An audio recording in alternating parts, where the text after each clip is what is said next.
আমাদের গ্রামের বাড়িতে অনেক জমি জমা ছিল আর কি, তো সেখান থেকে আর কি আমাদের মেইন ইয়াগুলো আসতো, খরচ টরচ সবকিছু আসতো। তো প্লাস আমার আম্মু জব করতো। আব্বু অসুস্থ হওয়ার পর থেকেই মানে মোটামুটি বলা চলে যে আমার আম্মু একটু মানে বদলে যাওয়া শুরু করে। এটা কি বাবা অসুস্থ হয়ে যাওয়ার পরে ফার্স্ট টাইম আপনারা নোটিস করলেন? আপনার বড় বোনের সাথে আপনার বয়সের ডিফারেন্স কত? আমার আপুর সাথে আমার 6 বছরের পার্থক্য। তার মানে উনি হচ্ছেন রাইট নাও 30 এবং আপনি হচ্ছেন 24। ওকে, সো আপনি যখন 2.5 বছরের ছিলেন, আপনার বোন তখন বলা যেতে পারে 7 থেকে 8 বছর বয়স। 7 বছর এরকম। আচ্ছা, তো ওই সময় আপনার বাবা ফুললি হসপিটালাইজড? আব্বু ফুললি হসপিটালাইজড। কি করতেন উনি, পেশায় কি ছিলেন? আব্বু অ্যাক্সিডেন্টের আগে ব্যাংকে জব করতেন। আচ্ছা, তো ওই সময় মা খারাপ আচরণ করা শুরু করল? মানে আপুই বেসিক্যালি আমাকে পেলেছে আর কি ছোটবেলা থেকে আমাকে, কারণ আম্মু বেশিরভাগ সময় হয়তো জবের কারণে বাইরে থাকতো, আব্বু সিক ছিল, সব দায়িত্ব আম্মুকেই নিতে হতো। মাও তখন জব করতো? হ্যাঁ, আম্মু জব করতো। তো তখন থেকে আর কি আম্মু বাসায় আসলে দেখা যেত খুব অল্পতেই রেগে যেত, তারপর অনেক খারাপ ব্যবহার করতো। তো এগুলো নিয়ে আর কি আব্বুর সাথেও আম্মুর একটু ঝামেলা শুরু হয়ে যায় যে তুমি কেন বাচ্চাদের সাথে এরকম ব্যবহার করছো, এটা তো ঠিক করছো না তুমি। তো তখন থেকে আর কি বলা যায় যে আমাদের জীবনটা বদলে যাওয়া শুরু। আমরা অনেক হ্যাপি একটা ফ্যামিলি ছিলাম মোটামুটি। অ্যাক্সিডেন্টটা কিসের অ্যাক্সিডেন্ট হয়েছিল? অ্যাক্সিডেন্টটা হচ্ছে আব্বু গ্রামের বাড়িতে যাচ্ছিল, আমাদের বাসা থেকে গ্রামের বাড়িতে যাচ্ছিল। তো তখন আর কি একটা ট্রাক এসে টেম্পু টাইপের যে ইয়াগুলো থাকে না গ্রামে, একটা জায়গা থেকে একটা জায়গায় যায়, ওইরকম একটা গাড়িতে আব্বু ছিল আর কি। একটা ট্রাক এসে উপরে উঠিয়ে দেয়, গাড়ির যে স্টিয়ারিংটা থাকে স্টিয়ারিংটা একদম আব্বুর পেটে ঢুকে যায়। ঢুকে মানে খুবই ডেঞ্জারাস অ্যাক্সিডেন্ট। আব্বুর শরীরে অনেক হাড্ডি ভেঙে যায়, তারপর হচ্ছে স্টিয়ারিং ঢুকে একদম আব্বুর পুরো পেট একদম মানে চিরে ফেরে জাস্ট সাইডে একটুখানি ঝুলে থাকে এমন অবস্থা, পেটের ভিতরে যা কিছু ছিল সবকিছু বের হয়ে যায়। মানে খুবই মানে ডেঞ্জারাস একটা অ্যাক্সিডেন্ট। আব্বুর বাসারই কথা না। রাইট। এখন আলহামদুলিল্লাহ আল্লাহ হায়াত দিয়েছিল জন্য আব্বু অ্যাক্সিডেন্টের পরে 14 বছরের মতো বেঁচে ছিল। বাট মানে যে অবস্থা ছিল আব্বু হাঁটতে পারতো না। আচ্ছা, আব্বুর 11 মাস পরে যখন আব্বুকে বাসায় নিয়ে আসা হলো তখন আব্বু হাঁটতে পারতো না, আব্বু টোটালি হচ্ছে বিছানায় ছিল। তো আম্মু তখন আর কি আব্বুকে অনেক টেক কেয়ার করেছে। আব্বুকে হচ্ছে আমরা মানে যে ওয়াকার, বেবিরা যেরকম ওয়াকারে হাঁটে আমরা ওরকম করে আব্বুকে নতুন করে আব্বুকে বসানো শিখাইতে হয়েছে, আব্বুকে দাঁড়ানো শিখাইতে হয়েছে, দেন ওয়াকারে করে আব্বুকে হাঁটাতে হয়েছে। তো তারপর যাই হোক অনেক বছর পার হলো, 2001-এ আমার বড় বোনের বিয়ে হয়ে যায়। আচ্ছা, আপুর খুব অল্প বয়সে বিয়ে হয়, তখন 14 বছর বয়স ছিল। তো মানে অনেক ভালো ছেলে পেয়েছিল, ওই জন্য হয়তো মানে বিয়ে দিয়ে দেয় আর কি। 14 বছর বয়সে? হ্যাঁ, আপুর যখন 14 বছর বয়স। তারপর 2001-এ বিয়ে হয়, তারপর 2005-এ আপু দেশের বাইরে চলে যায় হাজবেন্ডের সঙ্গে। আপুর হাজবেন্ড দেশের বাইরে থাকতো। তারপর 2005-এ দেশের বাইরে চলে যাওয়ার পরে আমরা হচ্ছে তখন তো আমি একা একদম, আব্বু আম্মু আমি। এর মাঝে তো অনেক মানে কি বলবো, নিজের মা সম্পর্কে আসলে এইভাবে কথাগুলো বলতে আমার খারাপ লাগছে, তারপর বলতে হয়। 2005-এ আপু চলে যাওয়ার পর থেকে আর কি আম্মুর মানে ব্যবহার গুলো আরো বেশি খারাপ হওয়া শুরু করে আমার সাথে, আব্বুর সাথে। বাবা কি তখন জব করছে নাকি একদম? বাবা বেসিক্যালি হচ্ছে যে অ্যাক্সিডেন্টের পরে বাবা জব করতো না, কারণ বাবা হাঁটা চলাই তো অনেক বছর করতে পারেনি। তারপর কি বাবার হচ্ছে যে কিছু মানে জায়গায় হয়তো টাকা দেওয়া ছিল বিজনেসের ইয়াতে, ওখান থেকে আসতো, প্লাস বাড়ি থেকে আসতো, ওভাবেই আর কি আমাদের সংসার চলছিল। তারপর 2006 সালে আপনারা তখন কোথায়? আপনারা কি তখন ঢাকাতে নাকি? না, আমরা তখন ঢাকাতে না, আমরা তখন আমাদের বাড়িতে। বাড়িতে গেলেন কবে? বাড়িতে গিয়েছি আমরা হচ্ছে 1 বছর একটু বেশি সময় হচ্ছে ঢাকায় ছিলাম। আচ্ছা, তারপর হচ্ছে তখন থেকে আমরা বাড়িতে মানে 96-এর কি মাস অ্যাক্সিডেন্ট করেছিল সেটা আমার মনে নেই, বাট আমরা হচ্ছে 13-14 মাসের মতো ঢাকায় ছিলাম। তারপরে আর কি আমরা বাড়িতে চলে যাই। বাড়ি কোথায় চলে গেলেন?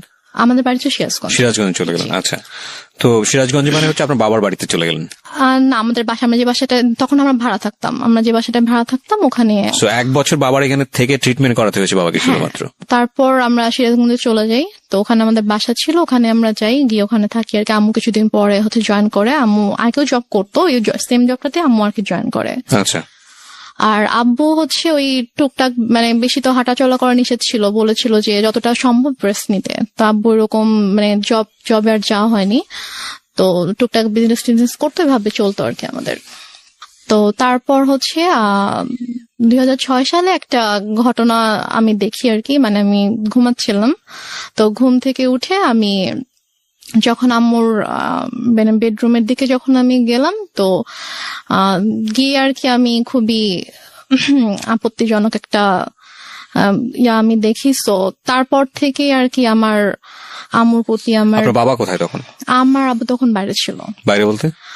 বাইরে হচ্ছে আব্বু ওই ব্যবসার কাজে আব্বু বাইরে গিয়েছিল, একটা শপ ছিল ওখানে আব্বুর, তো ওই শপে গিয়েছিল আর কি। আচ্ছা, সো আপনি যে আপত্তিকর অবস্থাটা দেখলেন, এটা কি বেসিক্যালি আপনি ফার্স্ট টাইম নোটিস করলেন এরকম? হ্যাঁ, মনে আমি হয় ফার্স্ট টাইম নোটিস করলাম এরকম কিছু। তো তখন আপনি স্কুলে পড়েন? তখন আমি মেবি ক্লাস 7-এ পড়ি। ওকে, সো স্কুলে পড়েন, হাই স্কুলে পড়েন। স্কুলে পড়ি তখন আমি। তো তারপর ওটা দেখার পর থেকে আম্মু তো প্রচন্ড ভয় পেতাম, মানে দেখা যেত যে আম্মু কিছু একটা বললে অথবা একটু জোরে কথা বললে আমি ভয় পেয়ে যেতাম, বুকের ভিতরে কাঁপুনি শুরু হয়ে যেত যে এখন কি হবে কি হবে। তো তারপর ওই ঘটনাটার পর থেকে আমি জাস্ট রুমে ঢুকে যখন দেখেছি সাথে সাথে আমি রুম থেকে বের হয়ে গিয়েছি আর কি, আমি আমার রুমে চলে গিয়েছি। তো তার কিছুক্ষণ পরে আম্মু এসেছে আমার রুমে, তো এসে আমাকে বলছে যে যা দেখেছো সেটা যেন বাবাকে না বলা হয়, যদি বলো তাহলে কিন্তু তোমার খবর আছে। আচ্ছা, মা আপনাকে সবসময় এই ধরনের শাসনই করতো? শাসনই করলো বিষয়টা নিয়ে? হ্যাঁ, শাসনই করলো। তারপর আমি তো আমি আগে বলেছি যে আমি প্রচন্ড ভয় পেতাম আম্মুকে, তো আমি আর কিছু বলি না, বাবা আসার পরও কিছু বলি না। তো তারপর এভাবে চলছিল। এরপরও আরো কয়েকবার আমি এরকম ঘটনা আমার চোখের সামনে হয়েছে, কারণ ওই দিনে আমি দেখার পর থেকে আসলে আম্মুরও একটা ভয় কেটে যায় যে হ্যাঁ আমি তো বাবাকে কিছু বলিনি, আমি কিছু বলবো না। তো আমার সামনে এরকম ঘটনা আরো অনেকবার হয়েছে, বাট আমি বাবাকে কিছু বলতে পারিনি আর কি। তো তারপরে গিয়ে আমরা 2007 সালে আমরা নিজেদের বাসা করি। তো সিরাজগঞ্জে, হ্যাঁ, নিজেদের বাসা করার পরে ওখানে আমরা শিফট হই। তো তারপর 2009 সালে হঠাৎ করে একদিন আমার আব্বু প্রচন্ড অসুস্থ হয়ে যায়। আমরা এখানে একটা বিরতি নিতে চাই প্রিয় শ্রোতা। আপনারা শুনছেন মিস্টার ম্যাঙ্গো ক্যান্ডি প্রেজেন্স জীবন গল্প। আপনারা শুনছেন রেহনুমার জীবন গল্প। রেহনুমা রাইট নাও 24 চুপ হয়ে থাকতো। তারপর আমি আমার রুমে চলে যাই। তো হঠাৎ করে প্রায় 10-15 মিনিট পর আব্বু চিৎকার করে আমাকে ডাকে। তো আমি ছুটে আব্বুর রুমে যাই। তো রুমে যাওয়ার পরে দেখি যে আব্বু বলছে আমার খুব খারাপ লাগছে, তুমি আমাকে বারান্দায় নিয়ে যাও। আচ্ছা, তো আমি আব্বুর রুম থেকে আব্বুকে ধরে বারান্দায় নিয়ে আসি। তো আব্বু যখন থেকে ব্যথা শুরু হয় তখন থেকে আব্বু জাস্ট বুকে হাত দিয়ে রেখেছিল, যেখানে ব্যথা করছিল। আব্বু বসতে পারছিল না, শুতেও পারছিল না, শোয়া হয়েছিল বিছানায়। তুমি আব্বুকে ধরে বারান্দায় নিয়ে যাওয়ার পরে আব্বুকে চেয়ারে বসিয়ে দিই। তো তারপর আব্বু বমি করে দেয়। তো বমি হচ্ছিল, তো মানে তখন আমি কান্না করতে করতে আম্মুর কাছে যাই যে আম্মু আসো, আব্বু তো বমি করছে। তো মরে যাক, আমার কি, আমি পারবো না যেতে, আমাকে ডাকবা না। এটা আপনার মা বলে? আমার মা বলে। আচ্ছা, তখন আমি খুব কষ্ট পাই, কারণ মারছি, আমি বাবার খুব কাছে ছিলাম, বাবাকে প্রচন্ড ভালোবাসতাম। এখানে একটা বিষয় বলি প্রিয় শ্রোতা, আমি বারবারই বলছি, আজকে যে ধরনের ডিসক্লেমার আমরা দিয়েছি সেই ডিসক্লেমারের জায়গায় আমার আরো বেশ কয়েকটা কথা বলার আছে আজকের অনুষ্ঠানে। আজকেই ওর যে গল্পটা, সেই গল্পের পুরোটা জুড়েই থাকবে ওর মাকে নিয়ে বলা অনেক কষ্টজনক অনেক কথাবার্তা। আমাদের সমাজে কিংবা আমাদের পুরো পৃথিবীতে যদি বলি, মা হচ্ছেন এমন একটি ক্যারেক্টার, মা হচ্ছেন এমন একটি স্বর্গীয় গিফট সন্তানের জন্য, যেখানে কোনো লজিকই খাটে না। মা যা মা তাই, এখানে অন্য কোনো কিছু বলার সুযোগ নেই। সুতরাং আজকের এই পার্টিকুলার বিষয়কে কেন্দ্র করে আপনি আইদার পজিটিভ আইদার নেগেটিভ কোনো কিছুই ভাববেন না মার এই বিষয়টাকে নিয়ে। আমি বারবার আপনাদেরকে সতর্ক করছি। আপনারা বরং ভাবুন এটা, যে একটা মেয়ে পরিবারে এই ধরনের পরিবেশের মধ্যে বড় হয়ে সে আজকে কোথায় দাঁড়িয়ে আছে, কিভাবে ফাইট করছে। কারণ এই পার্টিকুলার একটা মাকে দিয়ে সমাজের অন্য সকল মাকে চিন্তা করার কোনো সুযোগ নেই। চিন্তা করতে গেলে আপনার এই গল্পটাকে ফেক মনে হবে, এক। আর 2 নম্বর যেটা, সেটা হচ্ছে আপনি চিন্তা করতে গেলে ভয়ানক রকমের কষ্ট পাবেন। তবে হ্যাঁ, আমি ডেফিনেটলি শিওর যে আজকের এই গল্প শুনে অনেকেই হয়তো বা তার নিজের জীবনের গল্পটা খুঁজে পাবেন। কারণ এই ধরনের বিষয়গুলো মিডিয়াতে এত বড় হাইলাইট করা, এত বড় স্পেস দিয়ে মানুষকে সচেতন করা, মানুষকে ইন্সপায়ার করা, এটা আসলে রেডিওতেই ফার্স্ট হয়েছে। সো সেই জায়গা থেকে আমাদের জন্য এটা অনেক বড় একটা চ্যালেঞ্জ। আমি বারবার ইন্টারাপ্ট করছি আপনাদেরকে এই একটা জিনিস বোঝানোর জন্য, গল্পের ক্যারেক্টারের কোনো পার্টিকুলার বিষয় যেটা আপনার মধ্যে নেগেটিভ কনসিকুয়েন্স তৈরি করে ওটাকে ফোকাস না করে বরং এই মেয়েটার স্ট্রাগলটাকে ফোকাস করবেন প্লিজ। ওকে, হ্যাঁ। তারপর আমি মাকে ডাকতে চাইনি। তো তারপর আব্বু পরপর 3বার বমি করেছে। তো বমি করার পরে তারপর আব্বুকে নিয়ে আবার রুমে নিয়ে গিয়ে বিছানায় শুয়ে দিলাম। তারপর আব্বু আমাকে মানে হাত জোর করে মানে আমাকে বলছে যে আমাকে মাফ করে দিও। তা আমি বলছি তুমি এভাবে কেন কথা বলছো? বলছে যে আমি তোমার জন্য কিছুই করতে পারলাম না। মানে আমি তখন এতটাই মানে আমি তো কিছু বুঝতাম না তখন। আমি যদি এখন যদি থাকতাম ওই সিচুয়েশনে, আমি হয়তো বুঝতে পারতাম যে আব্বু হয়তো আর বেশিক্ষণ থাকবে না, এই জন্য ওইভাবে বলছে। বাট তখন আমি বুঝিনি আসলে। তা বলছে, এভাবে কথা বলো না বাবা, তুমি ঠিক হয়ে যাবা, ভাই আসবে একটু পরে, তোমাকে হসপিটালে নিয়ে যাবো, তুমি ঠিক হয়ে যাবা, কিছু হবে না। তো তারপর ভাইয়া 5টার দিকে, ভাইয়া মেবি 4টার দিকে বাসা থেকে বের হয়। ওর বাসা থেকে তখন ঝড় বৃষ্টি থেমে গেছে, বাট স্টিল কোথাও অ্যাম্বুলেন্স নেই। তো ভাইয়া হেঁটে হেঁটে রাত 4টায় স্বাভাবিকভাবে একটা ছোট এই শহরে, ভাইয়াটা কোন ভাইয়া ছিল? ভাইয়া ওই যে আমি বললাম যে একটা কাজিনকে ফোন করছিলাম আচ্ছা, সে রাত okay, থেকে। okay. 4টা মানে কি ভোর 4টা? ভোর 4টা, হ্যাঁ। Okay. তো ভোর 4টায় ভাইয়া বাসা থেকে বের হয়ে যায়, হচ্ছে হসপিটালে যায়, সে কোনোভাবে কোনো অ্যাম্বুলেন্স ম্যানেজ হয় কিনা। এই সময়ের মধ্যে মা আসেনি এই রুমে? মা একবারও আসেনি। আচ্ছা। পরে একটা রিক্সায় আমি উঠি, আর একটা রিক্সায় বাবাকে নিয়ে ভাইয়া উঠে আব্বুকে হসপিটালে নিয়ে যাই। তো নিয়ে যাওয়ার পরে ওখানকার ডক্টররা চেক করার পরে বলছে যে একটা মাইনর স্ট্রোক হয়েছে। আচ্ছা। বাট যদি সময় মতো আনতে পারতেন, হয়তো অবস্থা এখন খুবই মানে একটু ক্রিটিক্যাল হয়ে গেছে। ওটা থেকে আমরা সেভ করে যেত। দেখছি, হ্যাঁ আমরা দেখছি, বাট যদি রাতে আনতে পারতেন। জিজ্ঞেস করেছে যে কখন থেকে এরকম হচ্ছে, তো যখন আমি ডিটেল বললাম ডক্টরকে, তখন বলছে যে রাতে আনা উচিত ছিল। তো বললাম আসলে রাতে এরকম সিচুয়েশন ছিল না যে আমি হসপিটালে নিয়ে আসবো আব্বুকে। তো তারপর ইসিজি করা হলো, সব চেক আপ করা হলো আব্বুকে। আব্বু সারা রাত তো ঘুমায়নি, তো আব্বুকে ঘুমের ইঞ্জেকশন দেওয়া হলো ঘুমানোর জন্য। তো 6:30টার দিকে আমি আম্মুকে ফোন করলাম, আব্বুর ফোনটা আমার কাছে ছিল। তো আমি আম্মুকে ফোন করলাম যে আম্মু এই ঘটনা, আব্বুর তো স্ট্রোক হয়েছে, তো ডক্টর এটা বলেছে। তো বলতেছে যে তুমি আমাকে কেন ফোন দিয়েছো, তোমার বাবা তুমি দেখো, আমাকে কেন বারবার ফোন দিয়ে বলতেছো। বলছে যে আম্মু আমি একা একা এখানে কি করব, তুমি আসবা না? বলতেছে যে না আমি আসতে পারবো না। এখন টাকা পয়সার একটা ব্যাপার ছিল, কারণ আমি আসার সময় তো আমি কোনো টাকা পয়সা নিয়ে আসিনি। ভাইয়া আর কি হসপিটাল মেডিসিন যা কিছু লেগেছে ভাইয়া এনেছে। তো তারপর আমি আম্মুকে বললাম যে আমার তো টাকা লাগবে, হসপিটালে তো টাকা লাগবে, তো টাকা লাগবে, তুমি তোর বাবাকে বলো কোথায় টাকা রেখেছে, এসে নিয়ে যাও, আমি কিছু জানি না, আমাকে আর ফোন দিবা, আমাকে বিরক্ত করবা না। তো তারপর আমি আর মাকে ফোন দিই না, আমি আমার চাচুকে ফোন দিই। আমার ছোট চাচু আমাদের বাসা থেকে 15 মিনিটের দূরত্বে থাকতো। তো চাচুকে ফোন দিয়ে বলি যে চাচু আব্বু তো এরকম হসপিটালে, তো আপনি আসেন। সে বলে যে আমি মাত্র ঘুম থেকে উঠেছি, আমার অফিস আছে, আমি এখন আসতে পারবো। তো তারপরে আর কি ডক্টররা হচ্ছে আব্বুকে কেবিনে শিফট করলো, ফার্স্টে ইমার্জেন্সিতে ছিল। তারপর কেবিনে শিফট করার পরে আমি আবার প্রায় মনে হয় 8টার দিকে আম্মুকে ফোন করি, তুমি কি একটু স্যুপ অথবা রুটি সবজি একটু বানাতে পারবা আব্বুর জন্য?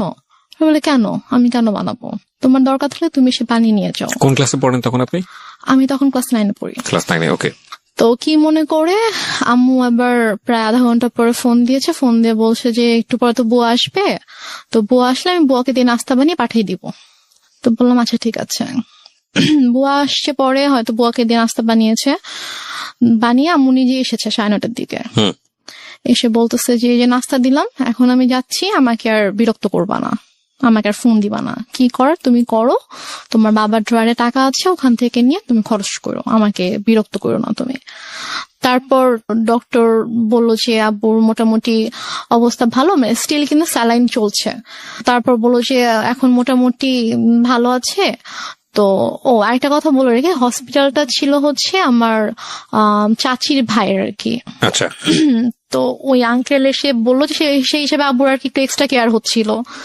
তো তারপর 8টার দিকে ডক্টর এসে বললো যে এখন মোটামুটি ঠিক আছে, কোনো রিস্ক নেই। তো উনি ঘুমানোর তো ইনজেকশন দেওয়া হয়েছিল, তো উনি ঘুমালে উনি বেটার ফিল করবে, আপনারা ওনাকে বেশি বিরক্ত করেন না, এটা বলছে আর কি। তো বলার পরে তো আম্মু বললো যে ঠিক আছে, আমি তো সারাদিন ছিলাম, আমি এখন চলে যাই, তুমি থাকো। আমার সাথে আমার একটা ভাগিনা ছিল, মানে ও আর আমি সেম এজেরই ছিলাম। তো আমি আর ও হসপিটালে ছিলাম, তো আম্মু চলে গেল। যাওয়ার পরে আমাকে আম্মু বাসায় চলে যাওয়ার, হসপিটাল থেকে আমাদের বাসার দূরত্ব ছিল 5-6 মিনিট, রিক্সায় করে 5-6 মিনিট দূরত্ব ছিল। তো তারপর আম্মু বাসায় গিয়ে আমাকে ফোন দিয়েছে, ফোন দিয়ে বলছে তুমি বাসায় আসো, তুমি আমার যে ইয়াটা ছিল ওর নাম ছিল মধু, বলছে তুমি আর মধু বাসায় আসো। তো আমি বলছি বাসায় কেন যাবো, আব্বু তো একা থাকবে। তো বলছে যে সমস্যা নেই, তুমি আসো, তোমার বড় খালামণি যাচ্ছে। আচ্ছা। তা আমি বললাম যে বড় খালামণি কেন আসবে, বড় খালামণিকে দেখলে তো আব্বু রেগে যাবে। মানে আমার বড় খালামণির সাথে আব্বুর একটু সমস্যা ছিল। আচ্ছা। সমস্যা ছিল বলতে যে মানে বড় খালামণির মানে বিহেভিয়ারের জন্য আব্বু বড় খালামণিকে পছন্দ করতো, এটা অ্যাভয়েড করতো আর কি। আচ্ছা। তো বলো যে আব্বু যদি রেগে যায় তখন তো আব্বুর জন্য তো এটা মানে খারাপ হতে পারে। একটু করে চোখ খুলেছে, তো খুলে বলছে মানে ইশারা করে বলছে যে না ঘুমাচ্ছি না। আম্মু তো আমাকে বাসায় ডেকেছে, আমি বাসায় যাচ্ছি, আমি গিয়ে চলে আসবো, বেশিক্ষণ থাকবো না, মা চলে আসবে, তুমি থাকো, আমি আসছি। তা আব্বু জাস্ট চোখ দিয়ে ইশারা করলো যে ওকে। তো দেন আব্বু একটু সাইডে ফিরে যখন ওদেরকে দেখেছে তখন আর কি আব্বুর মানে এক্সপ্রেশনটা চেঞ্জ হয়ে গিয়েছে আর কি। তো যাই হোক আমি তো চলে আসলাম বাসায়। এর মধ্যে আমি বাসায় আসার প্রায় 15-20 মিনিট পরে আমার খালা হচ্ছে আম্মুকে ফোন দেয়।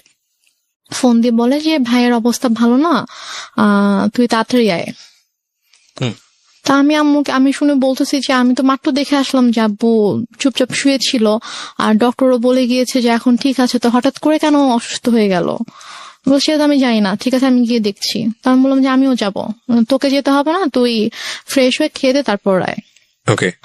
তো আমি অনেকবার রিকোয়েস্ট করলাম আম্মুকে যে আম্মু প্লিজ আমি যাই, আমি তোমার সঙ্গে যাই। বলছে না তুই যাবি না, তুই থাক, আমি যাচ্ছি। তা আম্মু চট করে রেডি হয়ে আম্মু গেল। তো আম্মু মেবি 3:30টার দিকে হসপিটালে গিয়েছে। তো যাওয়ার পরে আমি ফোন দিচ্ছি, ফোন ধরছে না। আমি ফোন দিচ্ছিলাম যে কি হয়েছে, এখন কি অবস্থা, আব্বু ঠিক আছে কিনা। তো যাই হোক আমি মাত্র খেতে বসেছিলাম আর কি। তো খেতে বসার সাথে সাথে আম্মু আমাকে ফোন দিয়েছে, ফোন দিয়ে বলছে যে ড্রয়ারে টাকা আছে, সবগুলো টাকা নিয়েই হসপিটালে আয়। আমি বলছি কেন, আব্বুর কি অবস্থা এখন? বলছে হ্যাঁ তোর আব্বুকে ঢাকা নিতে হবে, অবস্থা ভালো না, অক্সিজেন দিয়ে রাখছে, তোর আব্বুকে ঢাকা নিতে হবে, তুই টাকাগুলো নিয়ে, এখানকার তো বিল পে করতে হবে, ঢাকা গেলে টাকা লাগবে, তো তুই টাকাগুলো নিয়ে আয়। আমি আর খেতে পারলাম না।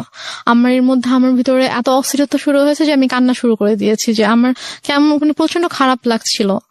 তো তারপর আমি টাকা নিয়ে চট করে বের হলাম। তারপর আমি হসপিটালে আসার পর দেখি যে আমার একজন চাচু হসপিটালের নিচে দাঁড়িয়ে আছে। আমি রিক্সা থেকে নামার সাথে সাথে চাচু আমার হাত ধরেছে, তো ধরে বলতেছে যে চল উপরে চল। আমি বললাম যে আব্বু কি হয়েছে? তখন আমার খুব খারাপ লাগছিল, যে আমার মানে মনে হচ্ছিল যে মেবি আব্বু নেই। তাই আমি বলছি সত্যি করে বল আব্বু কি হয়েছে। তো আব্বুর কেবিন ছিল হচ্ছে 3 তলায়। তো দেন আমি গেলাম, তো চাচু পুরোটা সময় আমার হাত ধরে আছে। 3 তলাতে যাওয়ার পরে দেখেছি আব্বুর মানে কেবিনের দরজাটা খোলা, দরজার সামনে অনেক মানুষ। তো আমি গিয়ে চিল্লানো শুরু করছি যে হার্ট অ্যাটাক করেছে হার্ট পেশেন্টের রুমের সামনে, দরজা কেন খোলা থাকবে, এত মানুষ কেন এখানে হইচই করছে, আপনার সরেন এখান থেকে, আমার আব্বুর ডিস্টার্ব হবে। আমি এটা বলতে বলতে রুমে ঢুকে দেখি যে আমার মা খালা একটা বেডে বসে আছে, আর আমি দেখেছি আব্বু শুয়ে আছে। মানে আমি তখনও খেয়াল করিনি যে আব্বুর মাথার নিচে যে বালিশ নেই, অথবা আমি স্যালাইন টালাইন মানে আমি কিছুই খেয়াল করিনি আর কি। আমার কাছে মনে হচ্ছে আব্বু নর্মালি শুয়ে আছে, কারণ ওইভাবে শোয়াই আমি দেখে গেছি আব্বুকে। তো আব্বুর মাথার কাছে হচ্ছে আমার চাচু বসে আছে, যে চাচুকে আমি সকালে ফোন দিয়েছিলাম, যিনি বলেছে অফিস আছে আমি আসতে পারবো না, উনি বসে আছে। চাচি এসেছে, উনি দাঁড়িয়ে আছে। তো আমি আব্বুকে দেখো তখনও কিন্তু বুঝতে পারিনি যে আব্বু আর নেই। আমার বড় খালামণি হঠাৎ করে এসে আমাকে জড়িয়ে ধরে, তো জড়িয়ে ধরে আমাকে বলে যে কি একটা সর্বনাশ হয়ে গেল, তোরা তো এতিম হয়ে গেলি। মানে উনি খুব জোরে চিৎকার করে করে কান্না করছে, আর উনি ভাবে বিলাপ করে করে বলছে কি সর্বনাশ হয়ে গেল, তোরা এতিম হয়ে গেলে এখন তোদের কি হবে। এটা যখন বলেছে তখন জাস্ট আমি আব্বুর দিকে তাকিয়েছি, তখন আমি খেয়াল করেছি যে আব্বুর মাথার নিচে বালিশ নেই।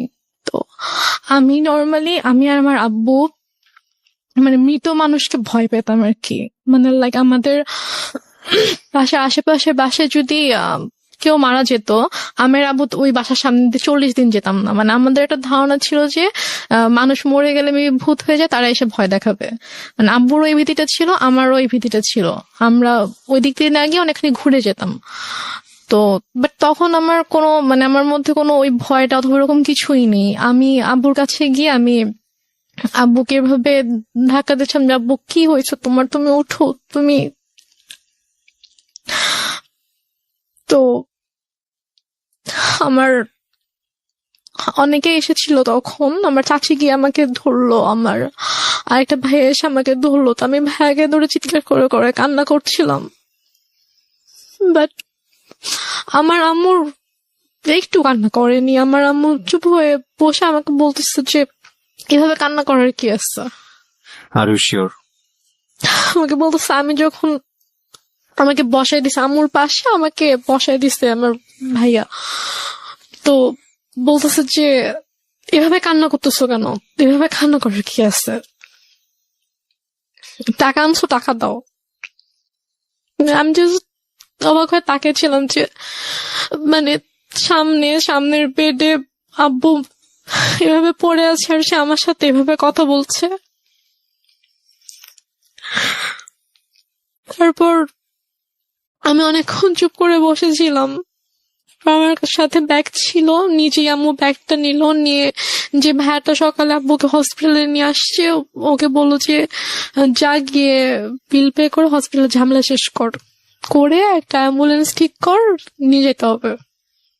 তো এর মাঝে আমার আপু ফোন করছে, আপু ঘুমায় ছিল, তো ঘুম থেকে উঠতে পরে ভাইয়া যখন বলছে যে আব্বু অসুস্থ হসপিটালে, তুমি আমাকে ফোন করো। আমার পাশে বসে ফোন ধরে বলতেছে যে তোমার আব্বুকে ঢাকায় নিয়ে যাচ্ছি আমরা। না, সেটা হয়তো আপনি ইজিলি ব্যাক করতে পারেন, সেই জন্যই সে বলেছে, পরে হয়তো সময় নিয়ে বলবে। আমি বলি এটা কেন বলেছে, আমি শুনলেই বুঝতে পারবেন। তো তারপর হসপিটালে আমিও গেলাম ভাইয়ার সাথে ফর্মালিটিস করতে। তো ও টাকা পে করার পরে তো ওদের আব্বুর যেটা ফাইল ছিল, লাইক হচ্ছে সকাল থেকে হচ্ছে যে টেস্ট গুলো হয়েছে, প্রেসক্রিপশন, এগুলোর একটা ফাইল থাকে। তো প্লাস হচ্ছে দুপুরে হচ্ছে ডক্টর রেফার করে দিয়েছিল ঢাকায় যে হসপিটালের ডক্টরের কাছে, মানে সব পেপারস এর যে একটা ফাইল ছিল। তো হসপিটাল থেকে নর্মালি বিল পে করার পর ওই ফাইলটা তো দিবে।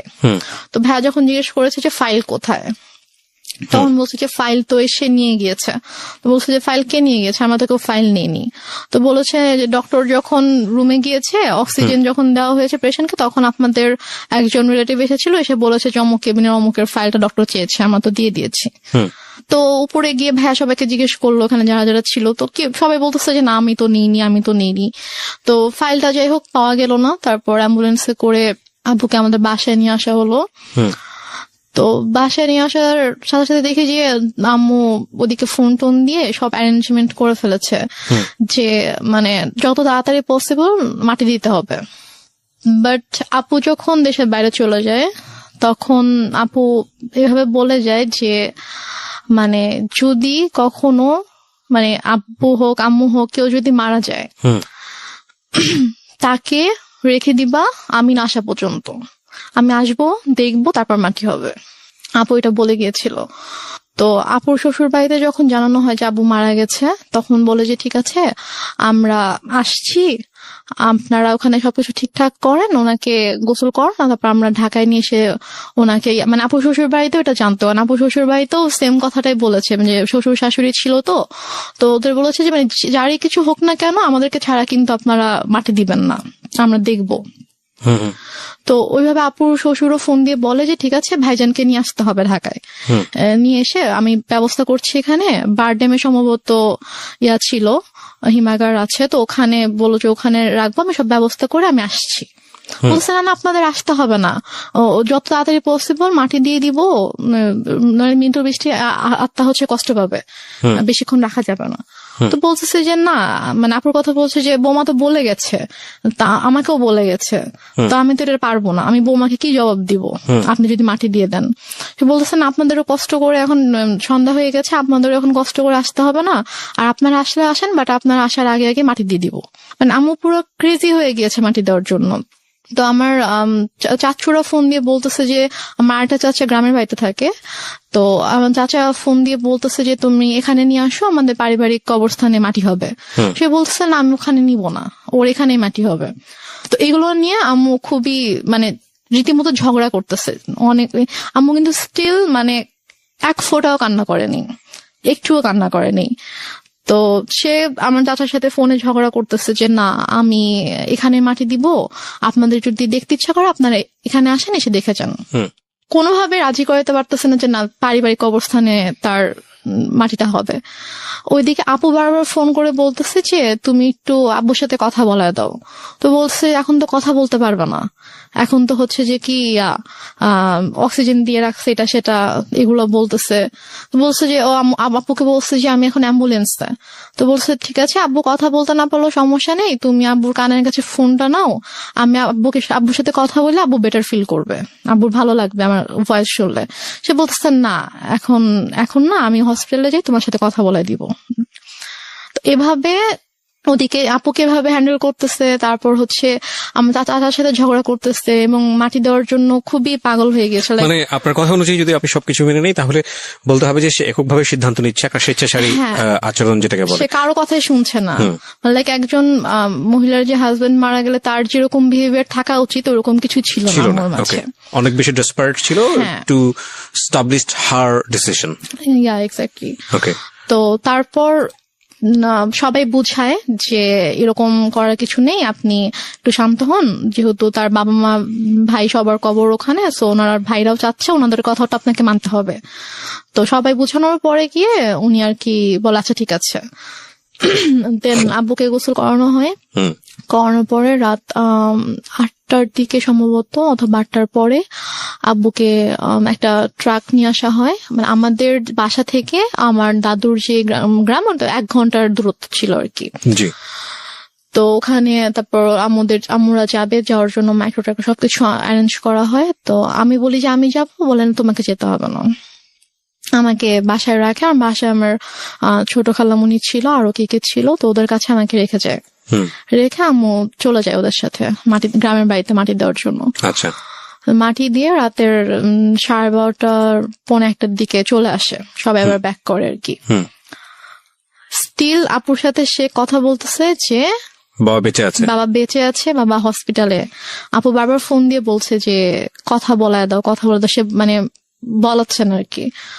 তো দেন মেবি 12:30 পৌনে 1টার দিকে আসলো বাসায়। তো আসার পরে তখন গিয়ে আপু শাশুড়িকে বলেছে যে আপনাদের আসতে হবে না, আমি যেহেতু মাটি দিয়ে দিয়েছি তাড়াতাড়ি, তো আপনারা সকালে আসেন, রিল্যাক্সে সকালে আসেন, এখন আসতে হবে না। তো তারপর ওরাও আসলো না। তো তারপর আপুকে আমাদের সময় সকাল 5:30টার দিকে আপুকে ফোন দিয়েছে, ভাইয়াকে ফোন দিয়ে তো আপু কলেজে ছিল, ভাইয়াকেও কিন্তু জানায়নি। তো 5:30টার দিকে ভাইয়াকে ফোন দিয়ে বলছে যে তোমার আব্বা তো মারা গেছে। তো বলছে যে মানে কি, আপনি তো একটু আগেও বলছেন, মানে রাতের বেলাও যখন কথা হয়েছে তখনও তো আপনি বলছেন যে আব্বা ঢাকায় হসপিটালে, এখন মারা গেছে, মানে আপনি কি বলতেছেন এগুলা? ভাইয়া বিশ্বাস করতে পারতেছে না। তো বলতেছে যে হ্যাঁ এরকম মারা গেছে, মাটি দিয়ে আসছি, ডিটেল বললো আর কি। তো তাহলে আপনি কেন বিকেল থেকে বলছেন যে আপনি আব্বুকে ঢাকায় নিয়ে আসতেছেন, এগুলা কেন বলছেন, মিথ্যা কথা কেন বলছেন? পরে বলে যে তারপর বলছে যে আপনাদেরকে তো বলা হয়েছে যে কেউ মারা গেলে রাখতে, আমরা দেখবো তারপর মাটি হবে, তো আপনি কেন মাটি দিয়ে দিলেন? ভাই আম্মুর সাথে এভাবে কথা বলতেছিল। তো বলতেছে যে আমার ইচ্ছা হয়েছে আমি দিচ্ছি। এটা আপনার মা বলছে? আমার মা বলছে আমার ইচ্ছা হয়েছে আমি দিচ্ছি, এখন তো কিছু করার নাই। আপুর কথা বলছে যে ওকে জানাও, ও কোথায়? তো বলছে ঠিক আছে, ওকে আপনার জানাইতে হবে না, আমি ওকে জানাচ্ছি, আমি আমার ওয়েতে ওকে জানাবো। তো তারপর আপু কলেজে ছিল। তো আপু কলেজ থেকে আসার পর এর মধ্যে বাসায় হচ্ছে আপুর কিছু ফ্রেন্ডকে ভাইয়া ডাকে, ওরা সবাই আসে। তো আপু বাসায় এসে দেখে আপুর ফ্রেন্ডরা বাসায়, ভাইয়া বাসায়। তো আপু বলে যে কি হয়েছে তোমরা হঠাৎ করে বাসায় না জানিয়ে?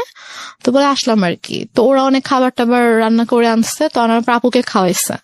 খাওয়ানো দাওয়ানোর পরে তারপর আপুকে বলছে যে এরকম আব্বু তো মারা গেছে। তখন আপু খুব শক, যে মানে কি, আমাকে তো বলা হয়েছে যে আব্বু হসপিটাল, আব্বু ঢাকায়, আম্মু কেন মিথ্যা কথা বলছে? দেন আপু আম্মুকে ফোন করে বলে যে তুমি কেন মিথ্যা বললা, যাই হোক অনেক কথা। তো আম্মু বলে যে এরকম মৃত মানুষকে রাখতে হয় না, কষ্ট পায়, এগুলো নিয়ে আর কি অনেক ইয়া হয়। বাট তখনও আমি বুঝতে পারিনি যে আসলে ব্যাপারটা কি হয়েছে। তো এর মাঝে কথা ওঠে আব্বুর এই ফাইলটা নিয়ে। এটা নিয়ে যখন কথা ওঠে যে ওই ফাইলটা কোথায়, আমার বড় খালার ছেলে হচ্ছে ডাক্তার। তো ভাইয়া এসে বলে যে আমি রিপোর্টস গুলো দেখবো, আমার কাছে মনে হচ্ছে যে ডাক্তারদের কোনো একটা অবহেলার কারণে, তো ভুল কোনো কিছুর কারণে এরকম ভাবে খালু মারা গেছে। কিন্তু ফাইলটা মিসিং। হ্যাঁ, তো এই জন্য ওরা হসপিটাল থেকে ফাইলটা মানে মিসিং করে দিয়েছে। আমরা একটা বিষয় একটু বলি প্রিয় শ্রোতা, আজকের এই গল্পটা একটু যে জায়গাটা এখন দাঁড়িয়ে আছে সেটা সামনের দিকে গিয়ে পুরোপুরি অন্যদিকে মন নেবে, because I know the story. এবং এইটুকুতে যদি নাটক বা সিনেমার গল্পের জায়গায় আপনি চিন্তা করেন তাহলে একজন ব্যক্তি যে ভিলেনের ভূমিকায় চলে এসছে, কিন্তু আমরা যেহেতু এখানে জীবন গল্প প্রচার করি, আমরা সবসময় একটা কথা বলি, প্রত্যেকটা মানুষই আমাদের এই অনুষ্ঠানের প্রেক্ষাপট থেকে রেসপেক্টেবল। দেখুন, ওই মানুষটাকে যদি আজকে রেহনুমা যে জায়গাটায় বসে আছে সেখানে বসানো যায়, সে তার জায়গা থেকে হয়তো বিষয়গুলোকে অন্যভাবে ব্যাখ্যা দাঁড় করানোর চেষ্টা করবে। এবং রেহনুমা যে কথাগুলো বলছে এখানে, সেগুলোকে একেবারে টাইম মেশিনে গিয়ে ওই সময়ে বসে ঘুরে দেখে প্রুফ করার কোনো সুযোগ নাই। সে কারণে আমরা একেবারে সারেন্ডার করি এই জায়গাটাতে, this is not investigative show. But কিছু বিষয় আছে যেগুলো আমরা আমাদের সামাজিকতার জায়গা থেকে জানি, যে একজন সন্তান কখন মার এগেনস্টে গিয়ে কমপ্লেইন করে, কিংবা মা কখন সন্তানের এগেনস্টে বলতে বাধ্য হয়, কারণ পৃথিবীর সবচাইতে মধুরতম সম্পর্ক হচ্ছে এই জায়গাটি। সুতরাং ওই জায়গাটির প্রতি আজকের এই অনুষ্ঠান শুনে রেসপেক্ট কমুক, এটা আমাদের উদ্দেশ্য নয়। আমরা বরং রেহনুমার মাকে সম্মান জানাই। আমাদের মার জায়গাটি থেকে যে ধরনের রেসপেক্ট আছে প্রত্যেকটা মায়ের প্রতি, রেহনুমার মায়ের প্রতিও আমাদের ঠিক সেই রেসপেক্টটাই থাকছে। আমরা বরং গল্পটাকে অন্যদিকে একটু ফোকাস করি, যে রেহনুমা এইরকম একটা প্রবলেম পরিবারের মধ্যে ফেস করেছে, বা করার পরেও সে আজকে কোথায় দাঁড়িয়ে আছে। এবং এই গল্পটা এই কারণেই প্রচার করতে চাই, সবাইকে যদি মানে আমাদের সামনে আনতে পারেন, মানে রিসিপশনের জিনিস ছিল, উনি বলেছে যে তাহলে আমি চিনে ফেলবো। আচ্ছা, কে ছিল উনি বলেছে যে, আমি জিজ্ঞেস করছিলাম যে মানে কে ছিল, মানে ছেলে ছিল নাকি মেয়ে ছিল, তো উনি বলছে একজন মহিলা ছিল। আচ্ছা, তো উনি এসে বললো যে অমুক কেবিনের অমুক পেশেন্টের হচ্ছে আমি রিলেটিভ, তো ডক্টর ফাইলটা চেয়েছে, ফাইলটা দেন তাড়াতাড়ি। তো ফাইলটা পরে নিয়ে গিয়েছে। তো যাই হোক, তো তারপর এটা নিয়ে আর কোনো ইয়া হয়নি। আম্মুকে যখন বললাম যে চলো তাহলে আমরা সবাইকে নিয়ে যাই ওখানে যেদিন ছিল, তো বলছে যে না, আমরাই তো ছিলাম, আমরা তো কেউ যাই নাই। তার মধ্যে যেতে সমস্যা কোথায়, চলো। আম্মু বলছেন আমি যাবো না। তো এটা নিয়ে এক পর্যায়ে আমার সাথে অনেক বড় সিন ক্রিয়েট হয়েছে, অনেক কথা কাটাকাটি হয়েছে। ভাইয়াও বলেছে যে খালা চলো, কি সমস্যা, তো সে বলছেন আমি যাবো না। তো ওই হসপিটালে মূলত ছিল যে আমাদের ফ্যামিলি ডক্টর যেটা থাকে, তো ডক্টর ওইখানকার ছিল, আমাদের কিছু হইলে আমরা ওই হসপিটালতে যেতাম আর কি। তো তারপর থেকে আমার ওই হসপিটালে যায় না। আচ্ছা, মানে কোনো প্রবলেম হলে আর ওই হসপিটালে যায় না, সে ডক্টর চেঞ্জ করে ফেলছে, হসপিটাল চেঞ্জ করে ফেলছে। তো তারপর যাই হোক, এটা নিয়ে আর কোনো কথা কাটাকাটি হয়নি, কিছু হয়নি, শেষ হয়ে গেল ব্যাপারটা। তো তারপর থেকে আব্বু মারা গেল হচ্ছে মে মাসে। সেপ্টেম্বর মাস থেকে হঠাৎ করে আম্মুর কি হলো, সে আমাকে বলছে যে তোমাকে বিয়ে দিয়ে দিব। আমি তো বিয়ে করব না, আমি তো মানে ছোট আছে, আমি তখন 9-এ পড়ি। তো আমি বলেছি আমি তো বিয়ে করব না। তো বলেছে যে না, তোমাকে বিয়ে করতে হবে। আমি বলেছি যে কেন, তোমার দায়িত্ব আমি নিতে পারতেছি না। একটু একটা মিনিট, মানে টু বি অনেস্ট, যে জিনিসটা আমার জানার আছে সেটা হচ্ছে যে আপনি তো মোটামুটি গল্পের যে গ্রাফটা মেনটেন করছেন তাতে বোঝাই যাচ্ছে যে আপনার সঙ্গে আপনার মায়ের একটা সম্পর্ক, এই সম্পর্কটা স্বাভাবিক সম্পর্ক ছিল না, এটা একটা বৈরী সম্পর্ক। এবং আপনার বোন চলে গেল কানাডাতে, আপনারা 2 বোন, বাবা তো মারাই গেল, এবং ইন দ্য মিন টাইম আপনারা সিরাজগঞ্জে বাড়ি করেছেন। তার মানে ওই বাড়ি বলতে আপনারা কয়টা, আপনার পুরো একটা ফ্ল্যাটে আপনি এবং আপনার মা, এবং আপনি তখন ক্লাস 9-এ পড়ছেন। 2-3টা বিষয় এখানে নোট করার মতো প্রিয় শ্রোতা। একটা হচ্ছে যে ওর মার বয়সও কিন্তু তখন অনেক অল্প বয়স, 1। 2 নম্বর হচ্ছে যে মা সাথে সন্তানের সম্পর্কটা স্বাভাবিক না, এবং শুধু ওর সাথে না, ওর কথা অনুযায়ী ওর বড় বোনের সঙ্গে স্বাভাবিক না। এবং ও যে বিষয়গুলো দেখেছে সেটার পরে ওর সাথে ওর মার একটা সম্পর্কে ভীষণ রকম দূরত্ব তৈরি হয়েছে মানসিকভাবে, সেটাই স্বাভাবিক। অ্যান্ড সবচেয়ে বড় ইম্পর্টেন্ট যে বিষয়টা সেটা হলো যে ও ক্লাস 9-এ পড়ে, তার মানে হচ্ছে তখন ওর বয়ঃসন্ধিকাল চলছে। সো বয়ঃসন্ধিকালটা হচ্ছে কোনো ছেলে এবং কোনো মেয়ের জন্য সবচেয়ে ডেঞ্জারাস টাইম। ওই সময়টাতে রাতারাতি দেখবেন একটা ছেলে এবং একটা মেয়ের মধ্যে বেশ কিছু জিনিসের পরিবর্তন আসে, শারীরিক পরিবর্তনের পাশাপাশি ভয়ঙ্করভাবে মানসিক পরিবর্তন আসে। এবং এই জন্যই দেখবেন যে ক্লাস 7-8-এ চলে গেলে হঠাৎ করে ছেলেরা কিংবা মেয়েরা ধাম করে বড় হয়ে যায়। এই যে ব্যাপারটা, এই স্টেজটা কিন্তু খুব মারাত্মক এবং এটাকে খুব সফটলি ডিল করা উচিত। এই ডিল করার জায়গাটাতে মা কিংবা বাবা মা বা কাছের বন্ধুদেরকে অনেক বড় একটা ভূমিকা পালন করতে হয়। তো সেই জায়গাটিতে এই মেয়েটিরও এক ধরনের রাফ আচরণ হলেও হতে পারে যেটা মায়ের সঙ্গে, আমি ঠিক জানি না। আমি কোশ্চেনটা করতে চাই, একটা যেটা হচ্ছে যে আপনার বড় বোনের খুব অল্প বয়সে বিয়ে হয়েছিল যেটা আপনি বলছিলেন, তো সে কারণে কি ফ্যামিলি ট্র্যাডিশন এটা ছিল যে ঠিক আছে আপনাকেও বিয়ে দিয়ে দিক না, নির্ঝঞ্ঝাট? এরকম কিছু ছিল না। বরং উল্টো তো হওয়া উচিত, কারণ যেহেতু আপনাকে বিয়ে দিলে আপনার মা একা হয়ে যাবে একদম। একা হয়ে যাবে। সো আপনাকে বরং বিয়ে একটু বয়স হলেই দেওয়াটা স্বাভাবিক। আমি বরং যেটা দেখতে পাচ্ছি যে উল্টো ছিল। তার মানে আপনার আচরণ কি এমন ছিল আপনার মায়ের প্রতি যে আপনার মা আপনাকে সহ্য করতে পারছে না? এরকম কিছু ছিল না, কারণ আচ্ছা। আমি প্রথম থেকে বলে আসছি যে আম্মুকে দেখে প্রচন্ড ভয় পেতাম। ধর আম্মু কোনো কিছু নিয়ে যদি কোনো কিছু বলতো একদম মানে চুপ হয়ে যেতাম। কখনো যে তর্ক করা অথবা ওইভাবে ঝগড়া করা এরকম কিছু, অথবা উল্টে পাল্টা কোনো জবাব দেওয়া, এরকম কখনোই কিছু ছিল না। ওই কয়েকটা মাস আমার মানে এমন কেটেছে যে আব্বুর জন্য, আব্বুকে এত বেশি মিস করতাম এবং ওই রাতটার কথা মনে পড়ে। এই যে এই ফিলিংসটা নিয়ে যদি আরেকটা মানুষ আপনার পাশে দাঁড়াতো তাহলে মনে হতো যে না এই মানুষটা আমার কাছের মানুষ, হ্যাঁ, সেটা। যেটা আপনার মার কাছ থেকে আসার কথা ছিল। আপনার কথা অনুযায়ী আপনার মা ওই সময়টাতে খুবই স্বাভাবিক ছিলেন, তার মানে ওইটা আপনার কাছে আরো বেশি কষ্টদায়ক মনে হচ্ছিল। সেটাই। বলুন তারপর। যারা এসেছে তারাই কিন্তু আমাকে সান্ত্বনা দিয়েছে, বাট আমার মার থেকে আমি কোনো সান্ত্বনা পাইনি। তো আমি আসলে অনেক বেশি মানে একা হয়ে গিয়েছিলাম। তো সেই একাকিত্ব থেকে আমি আর কি ঘুমাতাম না। তো যাই হোক, তো সেপ্টেম্বরের দিকে হঠাৎ করে আম্মু একদিন আমাকে বলে যে দেখো আমার অনেক ঝামেলা হচ্ছে। ব্যাপারটা এরকম না যে আম্মু আমার দায়িত্ব নিতে পারছে না, যে আমার জন্য আম্মুর খরচ হচ্ছে, আমার খরচ কিন্তু আপুই পাঠাতো। তো সে আমাকে বলছে যে না আমি তোমাকে রাখতে পারবো না, আমি তোমার দায়িত্ব নিতে পারছি না, তোমাকে আমি বিয়ে দিয়ে দিব। তা আমি বলি ঠিক আছে, আমি আপুর সাথে কথা বলতে চাই। তোমার যদি খুব বেশি সমস্যা হয় তাহলে আমি আপুকে বলি, আপু আমাকে হোস্টেলে পাঠিয়ে দিক। আচ্ছা। তো বলেছে না, আপুকে বলা যাবে না। তো এটা নিয়ে অনেক আম্মুর সাথে মোটামুটি একটু চলছিল যে আম্মু অনেকভাবে অনেককে দিয়ে বুঝাচ্ছিল আমাকে, লাইক আমার ফ্রেন্ডের আম্মুকে নিয়ে এসে। আপনার মধ্যে এমন কোন আচরণ কি ছিল যেটা মা নোটিস করেছে যে বিয়ে দিয়ে দিলেই আমি সেফ জোনে চলে যাই? আমার মধ্যে আচরণ বলতে আমি তো বাসা থেকে লাইক বের কোনো হতাম না। মেল ফ্রেন্ডের সঙ্গে না। টাইম পাস করা, যেহেতু বাবা নাই সো ডেসপারেটলি মাকে অ্যাভয়েড করে অন্য কোনো দিকে যাওয়া? না না, আমার ওরকম কোনো মেল ফ্রেন্ড ছিল না যাদের সাথে হয়তো আমি বাইরে, আমি গার্লস স্কুলে পড়তাম। তো আচ্ছা। আমার ওরকম মেল কোনো ফ্রেন্ড ছিল না। ওকে। তো আমার যা ফ্রেন্ড ছিল, আমার যে বেস্ট ফ্রেন্ড ছিল ও আমাদের পাশের বাসারই ছিল আর কি। ওকে।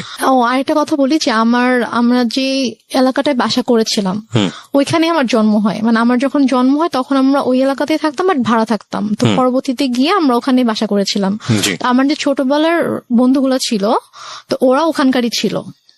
তো সেই হিসাবে জাস্ট ওদের আম্মুকে নিয়ে এসে আম্মু আমাকে বুঝাচ্ছিল যে মানে বিভিন্নভাবে মোটিভেট করার চেষ্টা হ্যাঁ, করছিল। motivate করার ওকে। চেষ্টা করছিল। তো এর মাঝে যেটা হয় যে অক্টোবর মাসে আমার দুঃসম্পর্ক আত্মীয় হঠাৎ করে আম্মু বলে যে ওরা আসবে। আম্মু অনেক আয়োজন করতেছিল, বাজার টাজার করছে, রান্না করতেছে। তারপর আন্টি আসছে, মানে আমার বান্ধবীর মা আসছে, বোন আসছে। তো বাসার মধ্যে একটা উৎসবের মতো একটা ব্যাপার যে অনেক রান্না বান্না হচ্ছে, সব গুছাচ্ছে। তো আমি তখনও বুঝতে পারিনি যে গেস্ট গুলা কার অথবা কেন আসছে। মানে আপনাকে দেখতে আসছিল। Okay. এক্স্যাক্টলি। তো তারপর তারা আসলো। আসার পরে আমাকে তাদের সামনে, আমি তো যাবোই না, কোনোভাবে যাব না, আমাকে জোর করে নিয়ে গেল।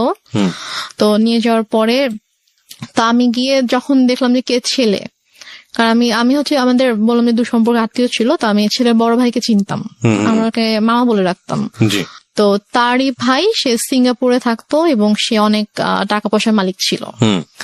এবং ছেলেটা মানে মানুষের সবাই আল্লাহর সৃষ্টি, কারো চেহারা নিয়ে খারাপ কথা বলতে চায় না, তো বলতেও হয় না। তারপর আমি জাস্ট বলছি যে ছেলেটা অনেকটা লম্বা ছিল, লাইক সে দেখতে এক কথায় যে সে যে নিগ্রোদের মতো ছিল। নিগ্রোদের যেরকম অনেক কালো হয়, যে ওরা দেখতে যেরকম হয় এক্স্যাক্টলি দেখতে ওরকম ছিল অনেকটা। তো আমি জাস্ট গেলাম, যাওয়ার পরে আমি যখন দেখলাম, তো দেখে আমি সাথে সাথে তো আমি রুম থেকে চলে আসছি। ওকে। তারপর আম্মু আমার রুমে আসলো যে তুমি এরকম বেয়াদবের মতো উঠে কেন চলে আসলা। আমি বললাম যে আমি ওখানে কেন থাকবো, তুমি তো আমাকে জোর করে নিয়ে গিয়েছো, আর তুমি ছেলের অবস্থা দেখছো কিরকম। তো পরে বলতে বিষয়টা কিরকম যে ছেলেটাকে পছন্দ হলে আপনি বিয়ে করে ফেলতেন? না, পছন্দ হলে যে বিয়ে করতাম সেটা না। আমি বলছি যে তোমার কি মানে এতটুকু মানে নেই যে তুমি এরকম একটা ছেলের সাথে আমাকে বিয়ে দেওয়ার জন্য নিয়ে আসছো, মানে তোমার রুচিবোধে কিভাবে এটা করলো যে তুমি এরকম একটা ছেলের সাথে আমাকে বিয়ে দিবা, এরকম একটা ছেলের সাথে তুমি আমাকে বিয়ে দিতে চাও। আচ্ছা। এই জন্য আর কি ছেলেকে পছন্দ হলে যে আমি বিয়ে করতাম ব্যাপারটা এরকম না, কারণ বিয়ের কোনো চিন্তা ভাবনা আমার মাথায় ছিলই না। তো তারপর তো আমি ওখানে আর গেলাম না, ওদের সামনে আর গেলাম না, আম্মু অনেক ফোর্স করলো। দেন ওরা বিকেলে চলে গেল। তো যাওয়ার পরে আমাকে ওই আমার আন্টি তারপর আম্মু সবাই মিলে বুঝাচ্ছে যে সোনার চামচ হচ্ছে বাঁকা হলেও ভালো, ছেলে না হয় দেখতে একটু খারাপ বাট স্টাবলিশড একটা ছেলে, সিঙ্গাপুরে অনেক কিছু করেছে, তার অনেক টাকা পয়সা, তো সমস্যা কি? ওকে, ছেলে বয়স অনেক বেশি ছিল, 40 আপ ছিল। আর আপনি তখন ক্লাস 9-এ আমি পড়েন? তখন ক্লাস 9-এ পড়ি। মানে 14 থেকে 15 বছর বয়স সর্বোচ্চ। তো তারপর গিয়ে যাই হোক, এটা নিয়ে আমি বললাম যে না, আমি কোনোভাবেই বিয়ে করব না, আমি আমাকে আপুর সাথে কথা বলতে দাও, আমি এখান থেকে চলে যাবো, আমি তোমার কাছে থাকবো না, কিন্তু আমি বিয়ে করবো না। আচ্ছা, বাট আম্মু কোনোভাবে আপুর সাথে আমাকে কথা বলতে দিচ্ছে না। ফাইন। আমরা এই জায়গাটা একটা বিরতি নিতে চাই প্রিয় শ্রোতা। গল্পের মোড়টা কিন্তু ঘুরে গিয়েছে এবং গল্পের মোড় আরো ঘুরতেই থাকবে। রাত 2টো পর্যন্ত আপনার সঙ্গে আমরা আছি। আপনারা শুনছেন মিস্টার ম্যাঙ্গো ক্যান্ডি প্রেজেন্স জীবন গল্প। রেহনুমা হচ্ছে আজকে আমার গেস্ট। আমি আরজি কিবরি আপনার সঙ্গে রয়েছি এবং ঢাকা এফএম সারা বাংলাদেশ ব্যাপী এই মুহূর্তে কান পেতে আছেন আপনারা, আমরা জানি। দেশের প্রত্যন্ত অঞ্চল থেকে আপনারা আমাদেরকে শুনতে পাচ্ছেন। প্রতিটি জীবন গল্পই কোনো না কোনোভাবে আমাদেরকে কোনো কিছু শেখায়। এক একটা গল্প আমাদেরকে এক একটা পথ তৈরি করে দেয় এবং আমি খুব খুশি হই যখন আমি দেখি যে বিভিন্ন জায়গা থেকে ফোন আসে এবং আমাকে বলে যে ভাইয়া ওই জীবন গল্পটা আমার জীবনটাকে চেঞ্জ করে দিয়েছে। আসলে আমরা যদিও বলি এটা একটা এন্টারটেইনিং শোতে ফিলিংস অনেক বড় একটা ফ্যাক্ট। মনের মধ্যে ধাক্কা দিতে হবে যে কখনো দুঃখ, কখনো আনন্দ। মানে এই ছেলেটা অ্যারেঞ্জ ম্যারেজে ছিল? অ্যারেঞ্জ ম্যারেজে ছিল। কি করতো ছেলেটা তখন হচ্ছে মানে ওদের ফ্যামিলি বিজনেস ছিল। এমনি এডুকেশন ওই সময়টা তোর? ও বিবিএ কমপ্লিট করেছিল। ওকে, আপনি ক্লাস 9-এ পড়েন? হ্যাঁ। ছেলেটাই বা আপনাকে বিয়ে করলো কেন বা রাজি হলো কেন? I don't know. সে আমাকে পছন্দ করতো, ইভেন আমার আগে থেকে পছন্দ করতো। তো আমাকে আমার বান্ধবীর মাধ্যমে বলেছিল যে ওকে আমার অনেক ভালো লাগে, ওকে একটু বল। তো আমার ফ্রেন্ড আমাকে বলেছিল যে ভাইয়া তো তোকে পছন্দ করে, তো মানে রিলেশনশিপে যাবি কিনা অথবা এরকম আমাকে বলেছিল। তো আমি বলেছি না, আমি এরকম কোনো কিছুতে যাব না।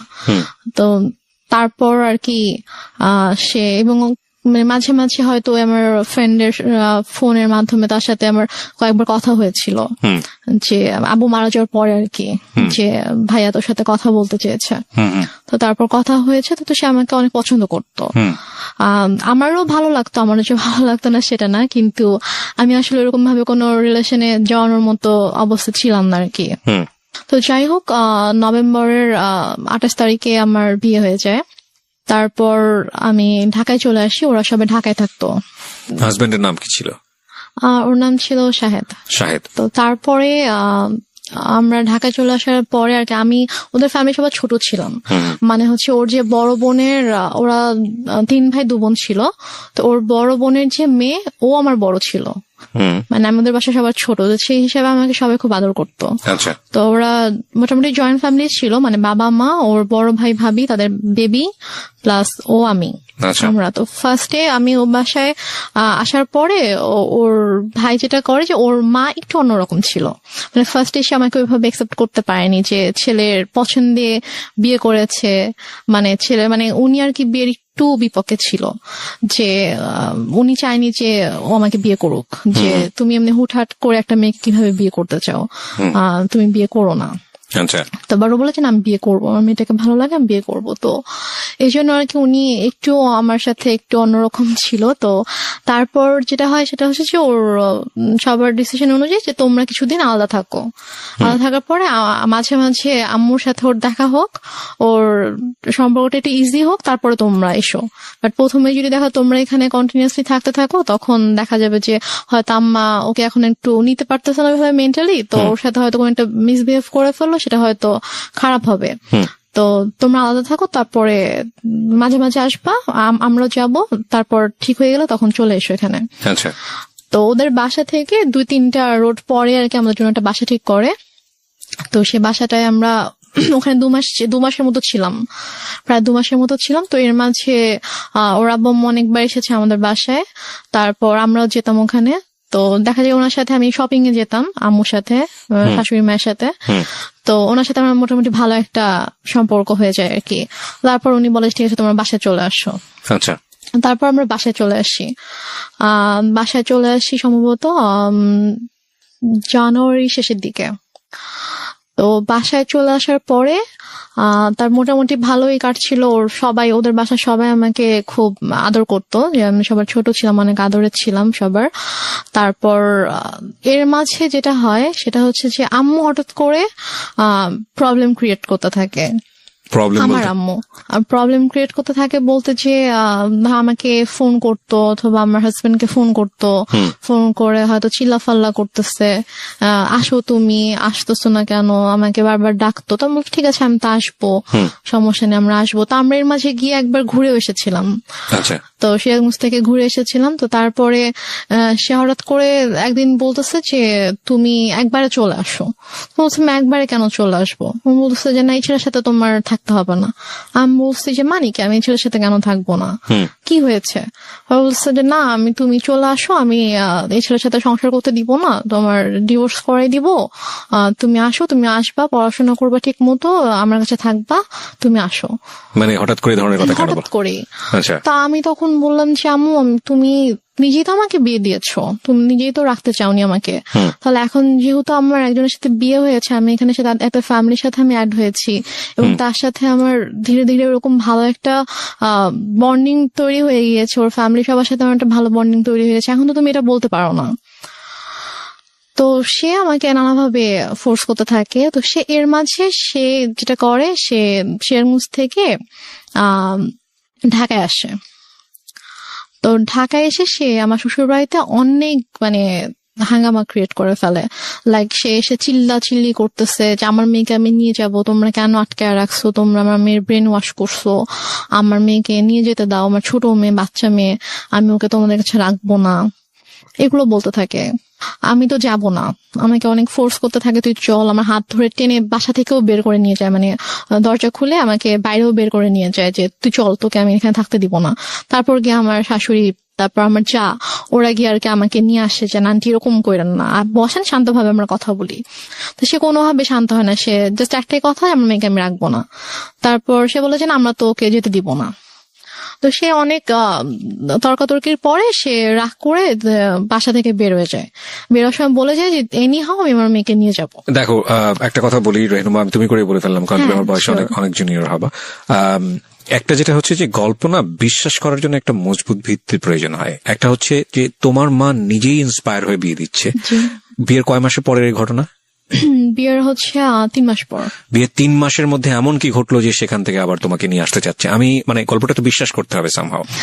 এটা ভাই আমি কথা বলতে থাকলে আপনি যখন আমার পুরো গল্পটা শুনবেন তখন আমি হয়তো বুঝতে পারবো, শেষ পর্যন্ত যখন আপনি শুনবেন তখন আপনি বুঝতে পারবেন যে প্রথম থেকে শেষ পর্যন্ত, আমার বাবার মৃত্যু থেকে একদম আমার শেষ পর্যন্ত, আজকের দিন পর্যন্ত কি ঘটেছে, কেন ঘটেছে, এটা আপনি নিজেই বুঝতে পারবেন। ফাইন।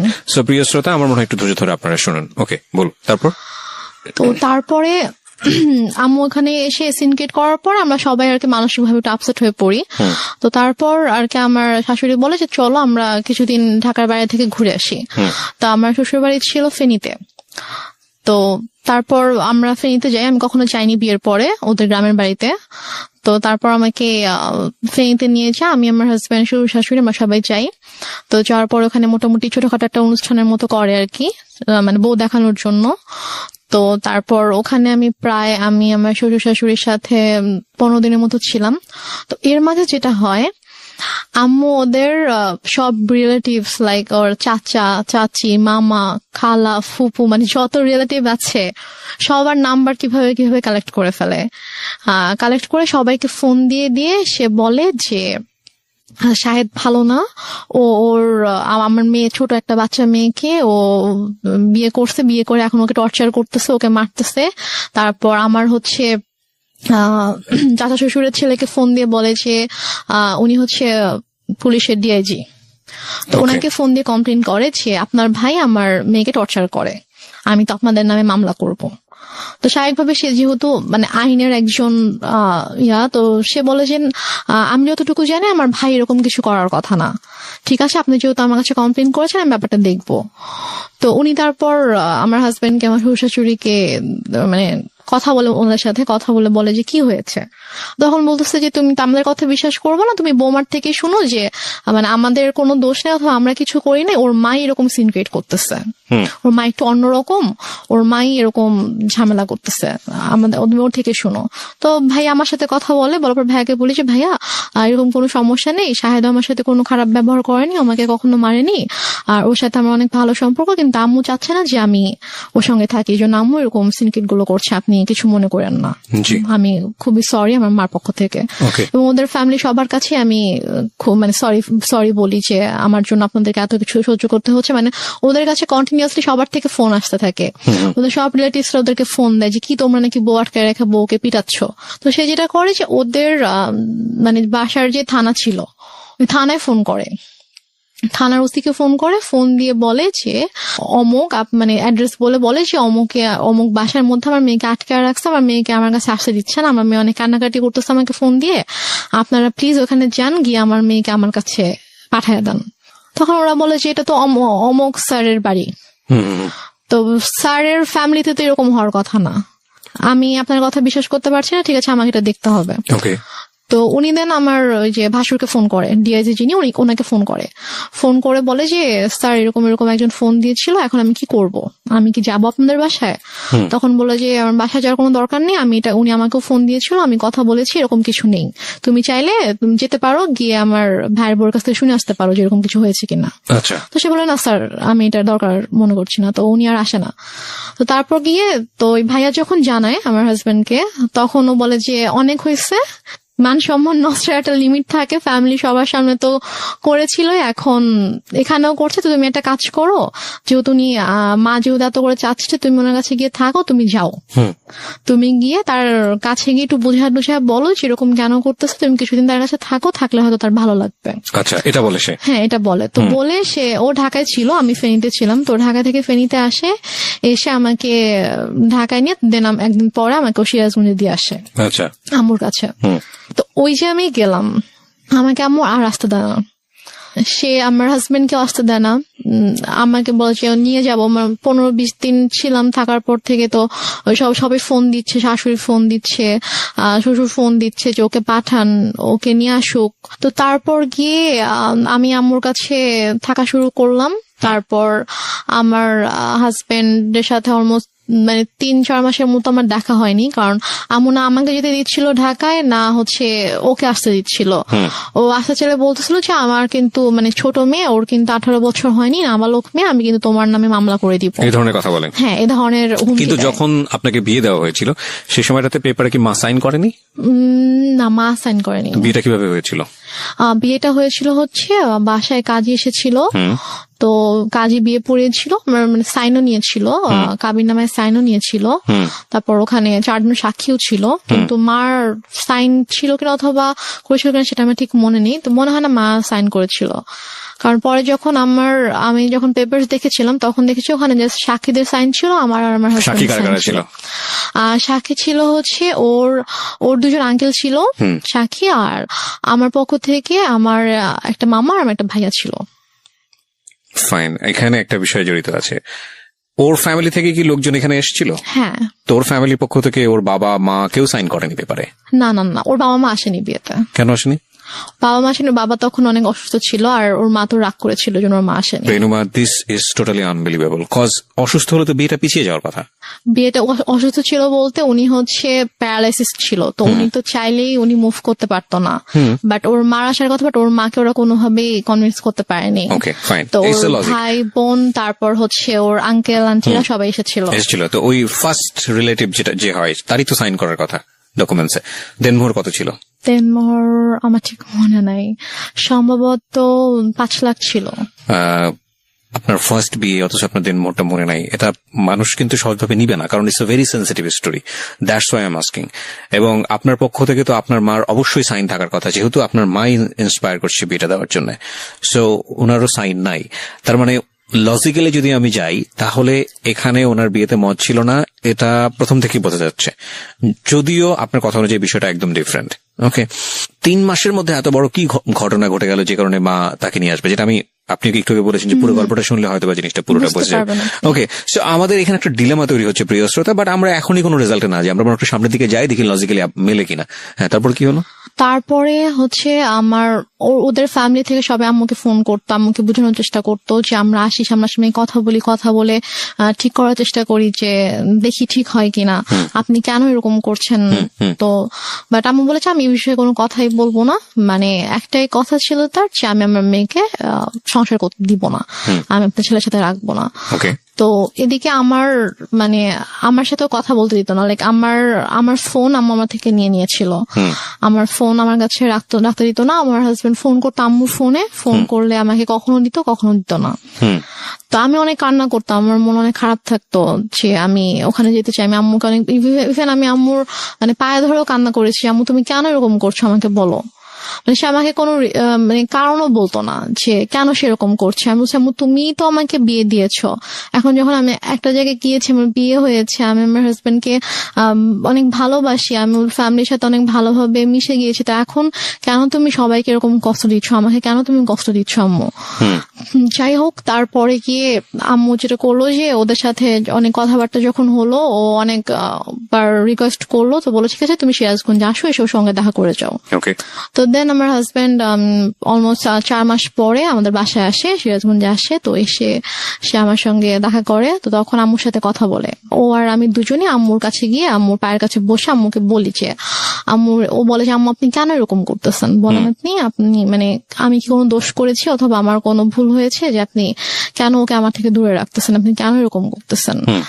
আম্মু বলে যে না আমি কোনো কথা শুনবো না, আমি তখন ভুল করছি, আমার বাচ্চা মেয়েকে বিয়ে দিচ্ছি, এখন আমি বুঝতেছি যে আমার ছোট একটা মেয়েকে এভাবে এত কম বয়সে বিয়ে দেওয়া উচিত হয়নি।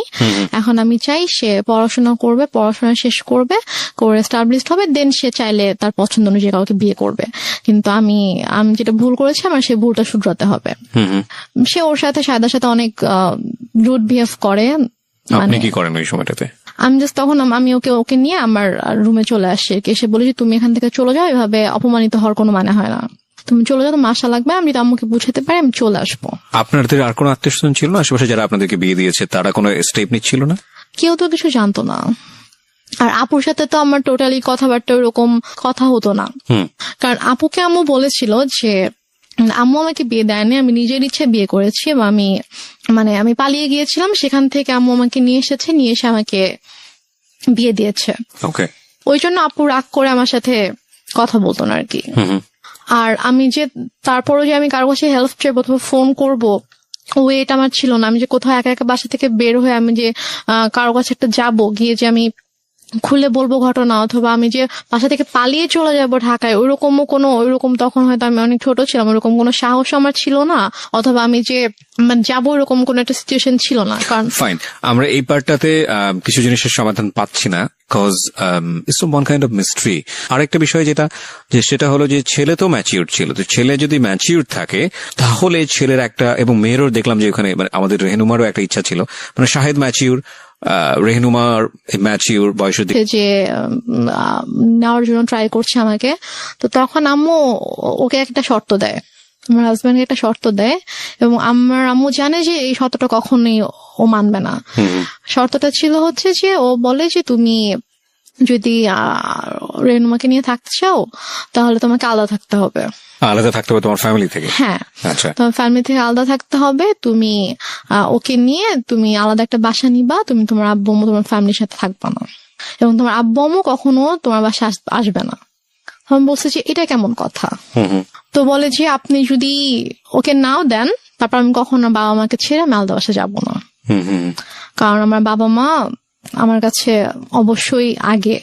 আর প্লাস ঠিক আছে আপনি তো ওকে এখন আটকাচ্ছেন এটা বলে যে হ্যাঁ ওর তো এখন বয়স হয়নি, ওর ছোট, আপনি মামলা করতে পারবেন, বাট ও যখন ম্যাচিওর হবে, ওর যখন বয়স হবে তখন তোকে আপনি আটকাতে পারবেন না।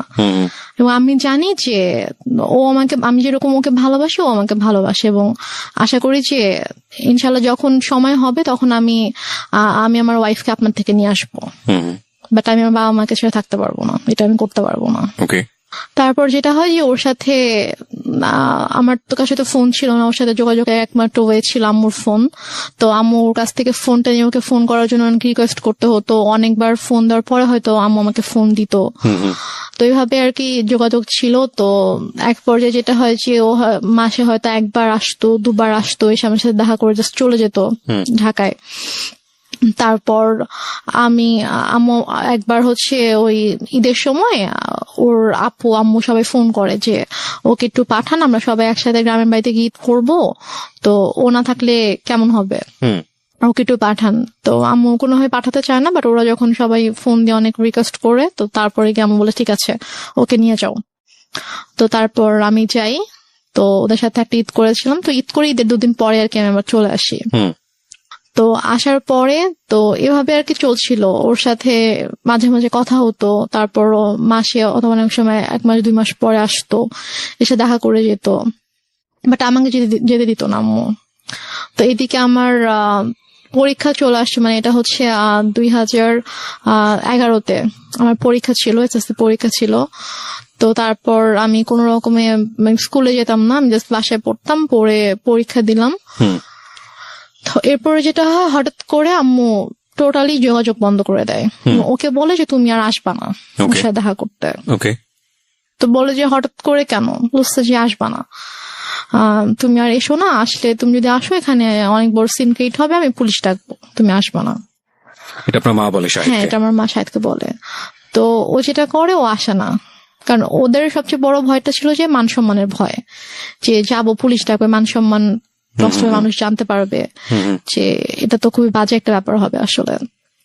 তো ও আর আসে না, আম্মুকে ফোন দিত, আম্মু আমাকে ফোন দিত না। তো ওর সাথে অলমোস্ট হচ্ছে আমার প্রায় 7-8 মাসের মতো টোটালি কোনো কথা হয় না, মানে একদমই কথা হয় না। ও আসেও না, ওর সাথে আমার কোনো কথা হয় না। তো তারপর গিয়ে আমার আপু হচ্ছে দেশে আসে 2012 সালের মেবি আগস্টের দিকে আমার আপু দেশে আসে। তো আপু আসার হচ্ছে 2-3 মাস আগে আবার আমার সাথে সাথে কথা হয়।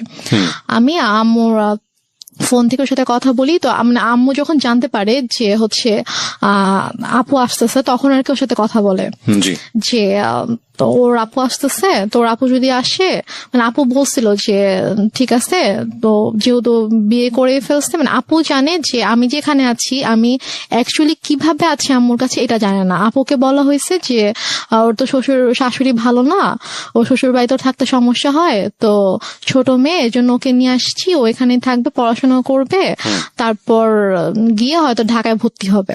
আচ্ছা, এটা বলছে যে তা তখন যাবে, এখন তো ছোট অনেক। তা আপু জানে এটা, আপু মোটামুটি তখন নর্মাল হয়েছে, আমার সাথে মোটামুটি একটু কথা বলে। তো তারপর আর কি আপু যখন আসে, তা আপু আসার আগে আবার ওর সাথে সে নর্মাল হয়ে যায়, কারণ আপুকে তো দেখাইতে হবে। তার প্ল্যানিংটা ছিল আসলে অন্যরকম, সেটা আমি বলছি, বললে বুঝতে পারবেন। তো সে যেটা করে, সে শাহেদার সাথে কথা বলে যে বাবা যাই হয়েছে, তুমি আসো, তুমি সিরাজগঞ্জে আসো। তো ও সিরাজগঞ্জে আসে, আসার পরে 2 দিন ছিল, থাকার পর ওকে বলে যে দেখো ওর আপু আসবে, আপু আসলে কিন্তু আপুর সাথে ভালো করে কথা বলবা, যেগুলো হয়েছে এগুলো কিছু জানানোর দরকার নাই, আমি ইনশাল্লাহ সবকিছু ঠিক করে দিব, যাই হয়েছে ভুলে যাও, আমি তোমাদের সবকিছু ঠিকঠাক করে দেবো। আপু আসলে হয়তো আমরা বড় করে একটা অনুষ্ঠান করতে পারি, যেহেতু তোমাদের ওরকম বড় কোনো অনুষ্ঠান হয়নি, তো বড় করে একটা অনুষ্ঠান করতে পারি, তো করলে তখন সব ঠিকঠাক হয়ে যাবে। তো এটা বলে, তো বলার পরে আপু যখন আগস্টে আসে, আপু মানে যেদিন আপু ঢাকায় আসে, আসার পরে হচ্ছে আপু শ্বশুরবাড়ি ঢাকাতে, তো 2 দিন পরে আপু যখন আমাদের সিরাজগঞ্জে যখন আসবে, তো ওই দিন হচ্ছে শাহেদেরও আসার কথা। তো শাহেদ বলছে যে আম্মুকে ফোন দিয়ে বলছে যে আম্মু আমার একটা কাজ পড়ে গেছে, মানে ওদের হচ্ছে একটা প্রিন্টিং প্রেস ছিল, তো ওই প্রেসে হচ্ছে যে ওদের একটা অর্ডার ছিল, অনেক বড় একটা অর্ডার ছিল, তো ওটা হচ্ছে কমপ্লিট হয়নি। এখন ও যদি ওখান থেকে চলে আসে, তাহলে দেখা যাবে যে ওই কাজটা হবে না, তো অনেক বড় লস হয়ে যাবে। তো বলছে যে আম্মু আমার তো কাজ শেষ হতে সন্ধ্যা হয়ে যাবে, তো ওর চেয়ে ভোরবেলা রওনা দেওয়ার কথা। তো আমি রাতে আসি, সন্ধ্যাবেলা কাজটা শেষ করে আমি হয়তো 8-9টার দিকে রওনা দিলাম, দিয়ে আমি রাতের মধ্যে চলে আসবো। আপুদেরকে একটু বললেন আমি চলে আসবো, সমস্যা নেই, কিছু মনে করতে মানা করেন। আমি বলে যে এখন আসবা, বলছে যে আম্মু আমি আসলে তো এখানে কাজকেও মানে কাজ দেখতে পারবে না, তো সমস্যা হয়ে যাবে। বলেছে এখন আসতে হবে, এখন আসতে হবে। আমি জানি না, আমার বড় মেয়ে 12টার মধ্যে চলে আসবে, মানে এটা সকাল 10টার দিকের কথা আর কি। তুমি এখন রওনা দাও, তুমি চলে আসো, তোমার তো 3-4 ঘন্টার বেশি লাগবে না, তুমি চলে আসো, সমস্যা নেই। ও বলছে যে আম্মু আমার পক্ষে এখন আসা সম্ভব না, আমি আসলে আমার কাজ দেখার কেউ নাই। তো এটা নিয়ে অনেক তর্কাতর্কি হয়। তো হওয়ার পরে লাস্টে গিয়ে আম্মু ওকে বলে যে তোকে আমি এখন বলছি তুই এখন আসবি। রেগে যায় আর কি। রেগে যায়, আম্মু রেগে ওকে তুই তো করে শুরু করে, বলে যে তোকে আমি বলছি তুই এখন আসতে হবে। এবং ওর ওর এটা নিয়ে খুব মানে ইয়া হয়, ওর ইগোতে লাগে যে তোমার শাশুড়ি কেন আমাকে তুই করে কথা বলবে।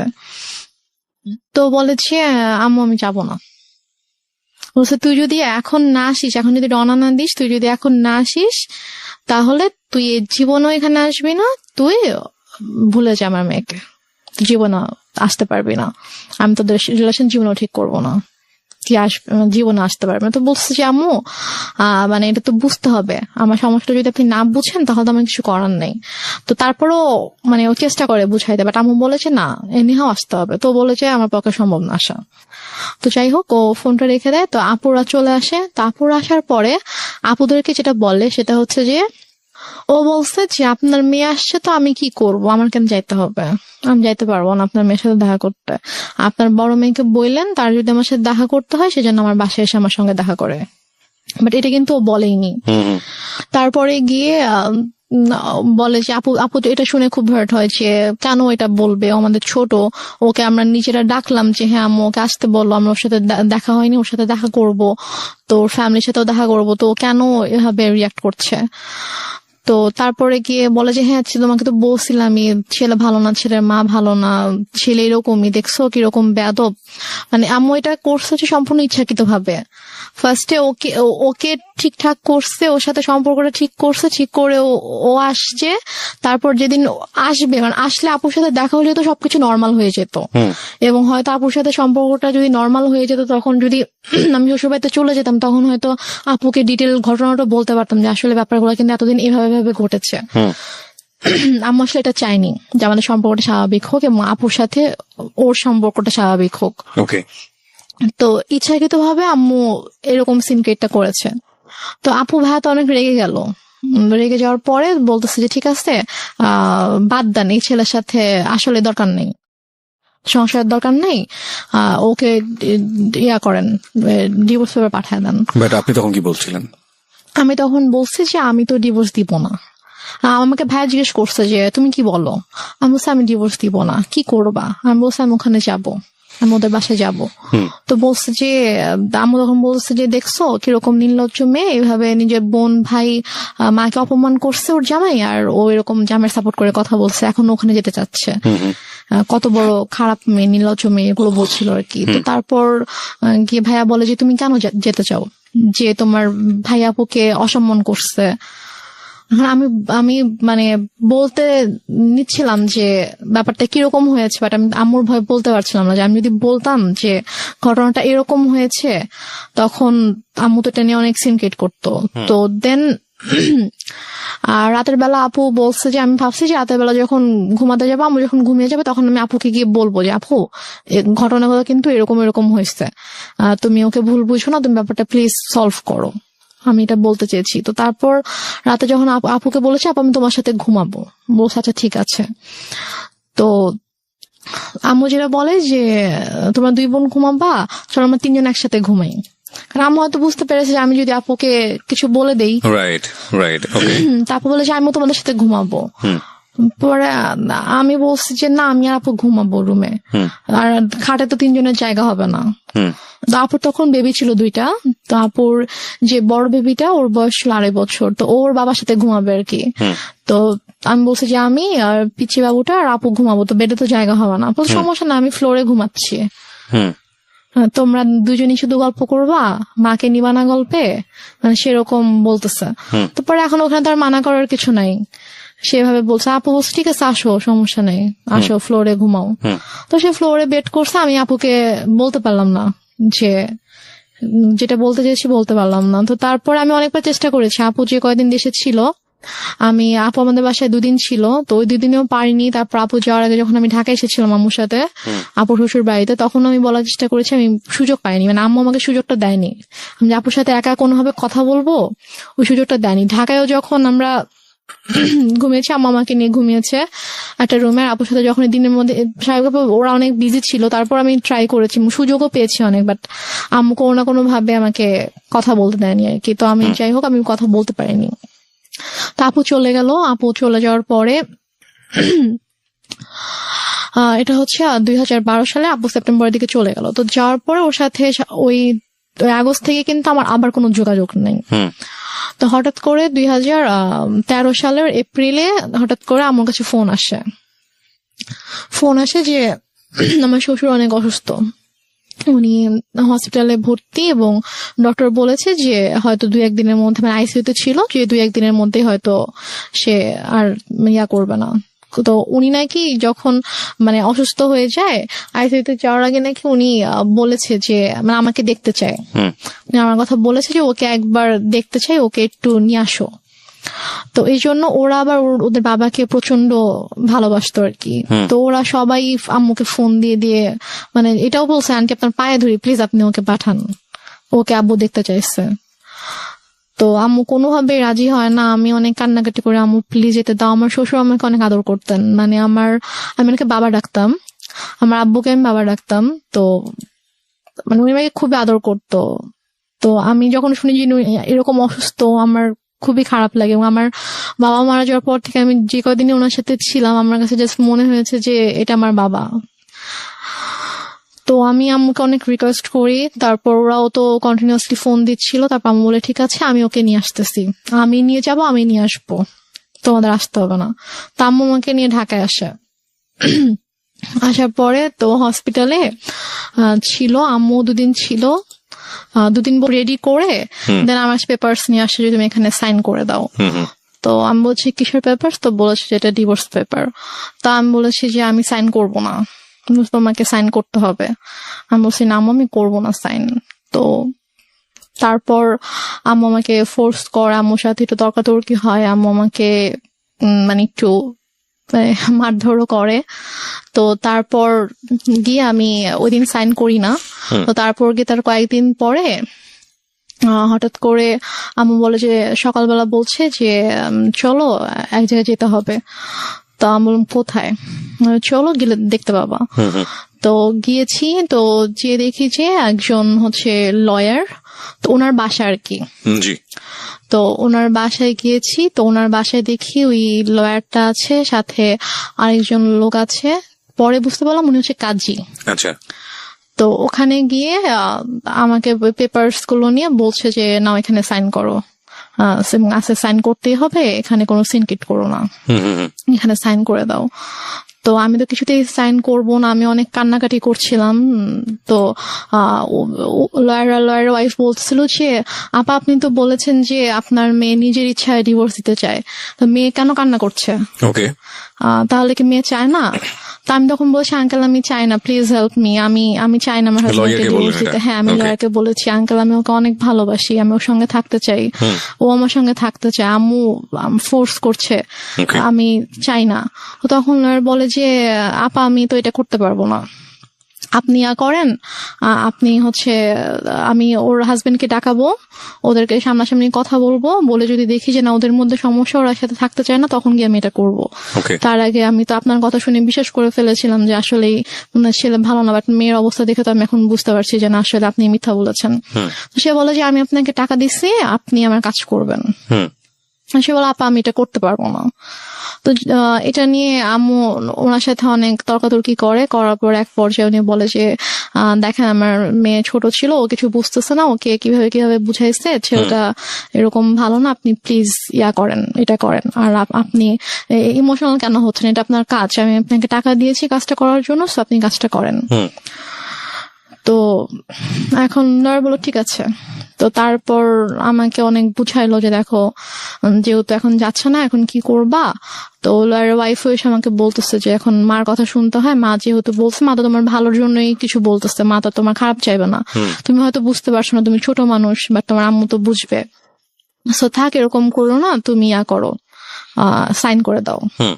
তো দেন আমি সাইন করি, লয়ারের কিছু পেপারস ছিল, তারপর ওই কাজে যিনি এসেছিলেন তিনি ওনার কাছে কিছু পেপার ছিল। ওই কাজীটা ছিল হচ্ছে যে মানে আমাকে বিয়ে পড়িয়েছিল, ওই কাজীটা ছিল। তো দেন উনি আমাকে বলতেছিল যে উনি আম্মুকে বলছিল যে আমি তো বিয়ে পড়িয়েছিলাম, হ্যাঁ, তো এর মাঝে এমন মানে কি সমস্যা হয়ে গেল, আবার আমি কিছু বুঝতে পারছি না, আবার এখন ও ওইভাবে কান্না করছে, মানে আমি তো আসলে কিছুই বুঝতে পারছি না। তা আম্মু ওনাকে একটা ধমক দিয়ে বলছে, আপনাকে তাতে কিছু বুঝতে হবে না, আপনাকে আমি পে করে আনছি, আপনার যেটা কাজ আপনি কাজ শেষ করে এখান থেকে চলে যান, এটা আমার পার্সোনাল ম্যাটার। তো তারপর যাই হোক ওখানে আমি এক পর্যায়ে আমি সিগনেচার করে দিই, করে আমরা বাসায় চলে আসি। তো বাসায় চলে আসার পরে আম্মু ওকে পেপারস গুলো তো অফিসিয়ালি পাঠিয়ে দেওয়া হয় শাহেদের কাছে।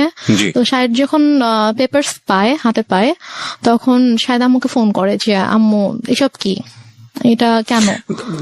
মিনিংটা হচ্ছে finally you sign the papers? হ্যাঁ, আমি পেপারে সাইন করি। ওকে। তো তারপর শাহেদ যখন আমাকে ফোন করে যে আম্মু পেপার শেষে, আমি তো ওকে ডিভোর্স দিতে চাই না, আমি তো সাইন করবো না। তো বলেছে যে না, তোমাকে তো তুমি সাইন করো, তোমাকে সাইন করতে হবে, ও তো তোমাকে ডিভোর্স দিয়ে দিয়েছে। বলছে আমি ওর সাথে কথা বলতে চাই, ও আমাকে ডিভোর্স দিতে পারে না, আমি জানি ও আমাকে ডিভোর্স কখনোই দিবে না।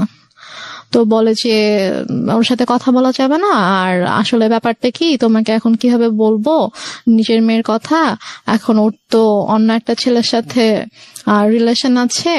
এটা আপনার মা বলে? হ্যাঁ, আমার মা ওকে বলে রিলেশন আছে এবং তাকে বিয়ে করতে চায়। এটা কি আপনি সামনে থেকে শুনেছেন নাকি? হ্যাঁ, আমার সামনেই কথা বলতেছিল, বলছে যে ও তো বিয়ে করতে চায়। আমি জাস্ট মানে অবাক হয়ে আমার মার দিকে তাকিয়েছিলাম, বাট আমি কিছু বলতে পারছিলাম না, আমার চোখ দিয়ে পানি পড়ছিল যে মানে কিভাবে পারছে। এখানে আমার একটা প্রশ্ন আছে, সেটা হচ্ছে যে আপনি এতটাই যদি নমনীয় বা সফট হবেন, তাহলে আপনি কিভাবে সাহস করেন যে আপনি রেডিওতে এসে এই গল্পটা আজকে লাখ লাখ মানুষকে বলবেন? মানে আপনি তখন কেন প্রতিবাদ করেননি?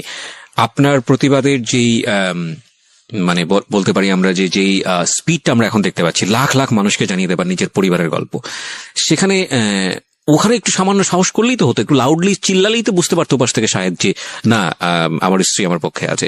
সেটুকু সাহস কি ফ্যামিলিতে ছিল না? সেটুকু সাহস আসলে আমার তখন ছিল না। এবং আমার এর পরের ঘটনায় যেটা শুনলে আপনি যেটা বুঝতে পারবেন, যে তখন আমি যেই স্টেপটা নিয়েছিলাম, অথবা তখন আমার মধ্যে যে পরিবর্তনটা এসেছিল, যে চিন্তাধারার যে পরিবর্তনটা এসেছিল, সেটা যদি আমার ওই মুহূর্তে আসতো, তাহলে যে আমার আম্মু আমার সাথে এত কিছু করতে পারতো না। এবং আমার এটা কিন্তু একটা ইন্টারেস্টিং বিষয়, প্রিয় শ্রোতা। পরিবারের যে সদস্যরা সাধারণত মুখ বুজে থাকে, কথা বলতে পারে না বা প্রতিবাদ করা উচিত সেটা বুঝে সে পারে না প্রতিবাদ করতে, এরা কিন্তু ধীরে ধীরে ধীরে ধীরে এমন একটা পর্যায়ে চলে যায় এবং এমন ভাবে আউটব্রাস্ট করে যখন আসলে আপনি চিন্তাও করতে পারবেন না ওর আউটব্রাস্টটা কতটা ভয়ানক হতে পারে। ওর ক্ষেত্রেও হয়তো বা বিষয়টা সেরকমই হয়েছে।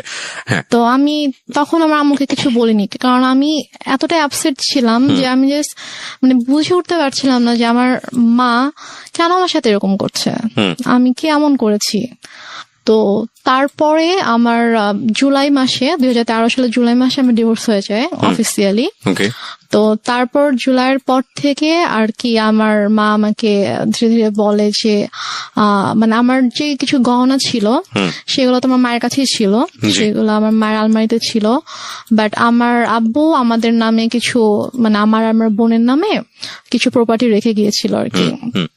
তো সেগুলো থেকে আমার যে অংশ ছিল সেখান থেকে সেগুলো আমার বলে যে আমার একটা দরকার আছে, আমি একটা সমস্যা পড়েছি, তো আমার প্রপার্টিটা আমার নামে প্রপার্টি দেখাইতে হবে একটা অফিসিয়াল কাজের জন্য, তো আমার নামে তো ওরকম কিছু নাই, মানে শহরে ওরকম কিছু নাই, তো তুমি তোমার যে শহরের জমিটা আছে তুমি তোমার অংশটুকু আমার নামে তুমি অফিসিয়াল একটু লিখে দাও, দেন আমি এবার তোমাকে ব্যাক করে দিব।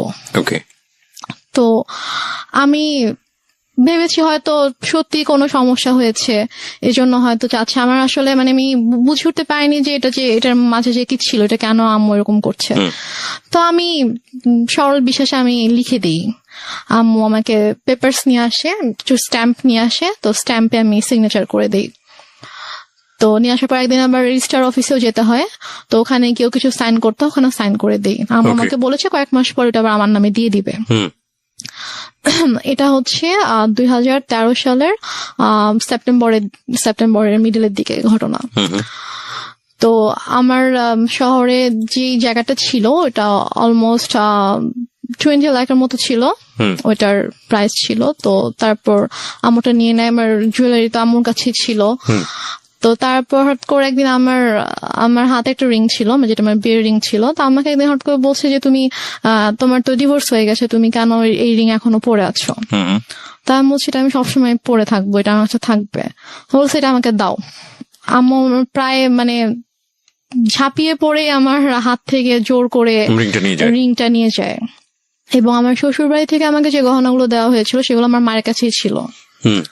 তো তারপর নিয়ে যায়, তারপর হচ্ছে আমার কাছ থেকে আমার যে জমি ছিল শহরে যেটা ছিল ওটাও নিয়ে যায়। তারপর আমার দাদুর বাড়িতে আমাদের নামে যেটা ছিল, মানে আমার নামে আলাদা করে যেটা ছিল, সেটাও আম্মু হঠাৎ করে একদিন বলে যে আমার কিছু টাকা দরকার, তো ওইটা তোমার চাচার কাছে সেল করে দিব, তোমার চাচার সাথে কথা হয়েছে, উনি আমাকে ক্যাশ দিবে, তো ওনাকে তোমার ওই জমিটা ওনার নামে লিখে দিতে হবে।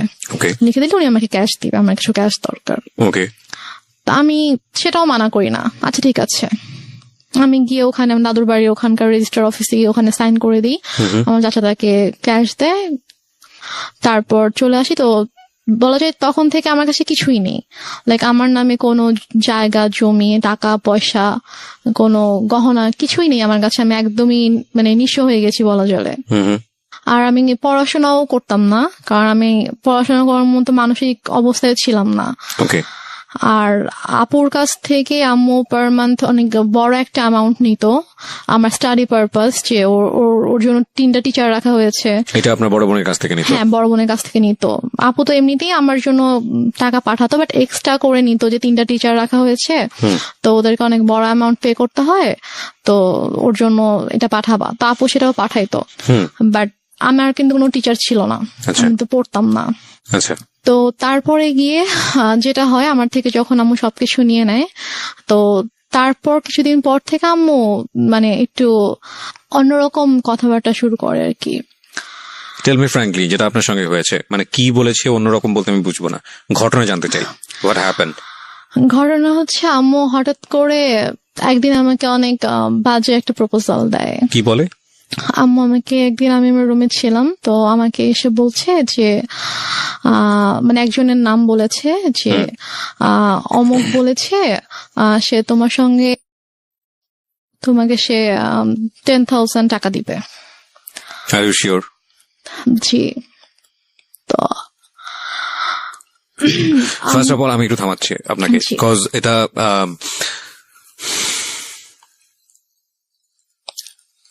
এই লাইনগুলো আমি রেডিওতে প্রচার করিনি, আমি এখানে অনেক কিছু মিউট করে দিয়েছি, বিকজ আমি জানি আমার শ্রোতারা যেটা বোঝার দরকার বুঝে নিয়েছে এবং আমিও বুঝে নিয়েছি। কিন্তু আমার এখানে অনেক বড় কথা আছে এই কারণেই যে মা তো মাই। আমি বললাম তো আপনাকে, শেষ পর্যন্ত সে যাই করুক না কেন সে আমাদের কাছে সম্মানেরই থাকবে, কিন্তু এটা আপনার জীবনে ঘটেছে, সে কারণেই এটা জীবন গল্প। আমি আপনাকে আবারও সতর্ক করছি রেনুমা, জি, এই গল্পটা রেডিওতে এখন মানুষ শুনছে এবং আমাদের ইউটিউবে সারাটা জীবন এটা থেকে যাবে। হ্যাঁ, সো ইফ ইউ হ্যাভ, মানে আপনার এখনো চান্স আছে, আপনি যদি মনে করেন যে না আপনি যেটা বলেছেন সেটা আপনি উইথড্র করবেন, ইউ ক্যান উইথড্র দিস। হ্যাঁ, আমি দরকার হলে এই লাইন সবগুলো বাদ দিয়ে দিব, রেডিওতে প্রচার করব না। হ্যাঁ, যেভাবে এটা হয়েছে বা যা হয়েছে, যদি আপনি মিথ্যা বলে থাকেন, কারণ মা কিন্তু মাই। এবং একটা বড় জিনিস কি আমি বলি, সৃষ্টিকর্তা পৃথিবীতে আমাদেরকে সর্বশ্রেষ্ঠ যে উপহারটা দিয়েছেন সেটা হচ্ছে মা। হ্যাঁ, এবং পৃথিবীর একটা কথা আছে না, খুনি যদি সন্তান যদি খুন করে পৃথিবীর কোথাও জায়গা নেই, কিন্তু মায়ের আঁচলের নিচে এসে জায়গা পায়। এমন একটা, আমি বলছি না যে খুন করে মায়ের আঁচলের নিচে জায়গা পায় মানে হচ্ছে মা খুব ভালো বা এরকম কোনো কিছু না, মানে আমি বলতে চাচ্ছি যে এত কোথাও যদি জায়গা না থাকে তাহলে এরকম একটা জায়গা আছে। এবং মায়ের ব্যাপারে আমাদের ধর্ম, ইসলাম ধর্ম যেটা বলে, সর্বোচ্চ রকম সহনশীল হতে বলেছে। এবং বাবা মায়ের সেবা দানের জায়গাটাতে এমন বলা হয়েছে যে যখন তারা বৃদ্ধ হয় তখন তাদের কেমন ভাবে লালন পালন করো, যেভাবে তোমাদেরকে ছোটবেলায় লালন পালন করা হয়েছে, এবং শব্দটি পর্যন্ত উচ্চারণ করো না, এইরকম প্রায়োরিটি দেওয়া হয়েছে। তো এবং আরো আপনি যদি নিজে খোঁজ করেন আপনি নিজেই দেখতে পারবেন। আমি একজন ধর্মীয় বেত্তা নই, আমি যতটুকু জানি ততটুকু আপনার সঙ্গে শেয়ার করলাম। তো এটা তো ধর্মীয় দিক, আপনি ধর্মীয় দিকের বাইরেও যদি আসেন, সামাজিক ভাবেও যদি আসেন, পারিবারিক ভাবেও আসেন, একটা মা সমাজের জন্য, পরিবারের জন্য কত বড় ভূমিকা রাখে এটা বলার অপেক্ষা রাখে না, সেটা সারা দুনিয়া ব্যাপী সমান। But your case is truly exceptional যদি সেটা হয়ে থাকে। সো আমি আপনাকে আরেকবার সুযোগ দিচ্ছি যে আপনি যেটা বলছেন চাইলে আপনি সেটা উইথড্র করতে পারেন। আমি সেটা উইথড্র করবো না, কারণ এটা আমার সাথে ঘটেছে। আমার নিজের মা যে আমাকে জন্ম দিয়েছে সে আমার সাথে এরকম করেছে। ওকে, তারপর কি হলো? তারপর আমার মা আমাকে এভাবে বলার পরে আমি এতদিন সবকিছু সহ্য করেছি। আমি হয়তো টুকটাক তর্ক করেছি, ঝগড়া করেছি, বাট ওরকম এক্সট্রিম লেভেলের আমি কখনো কিছু করিনি, আমি চুপই থেকেছি।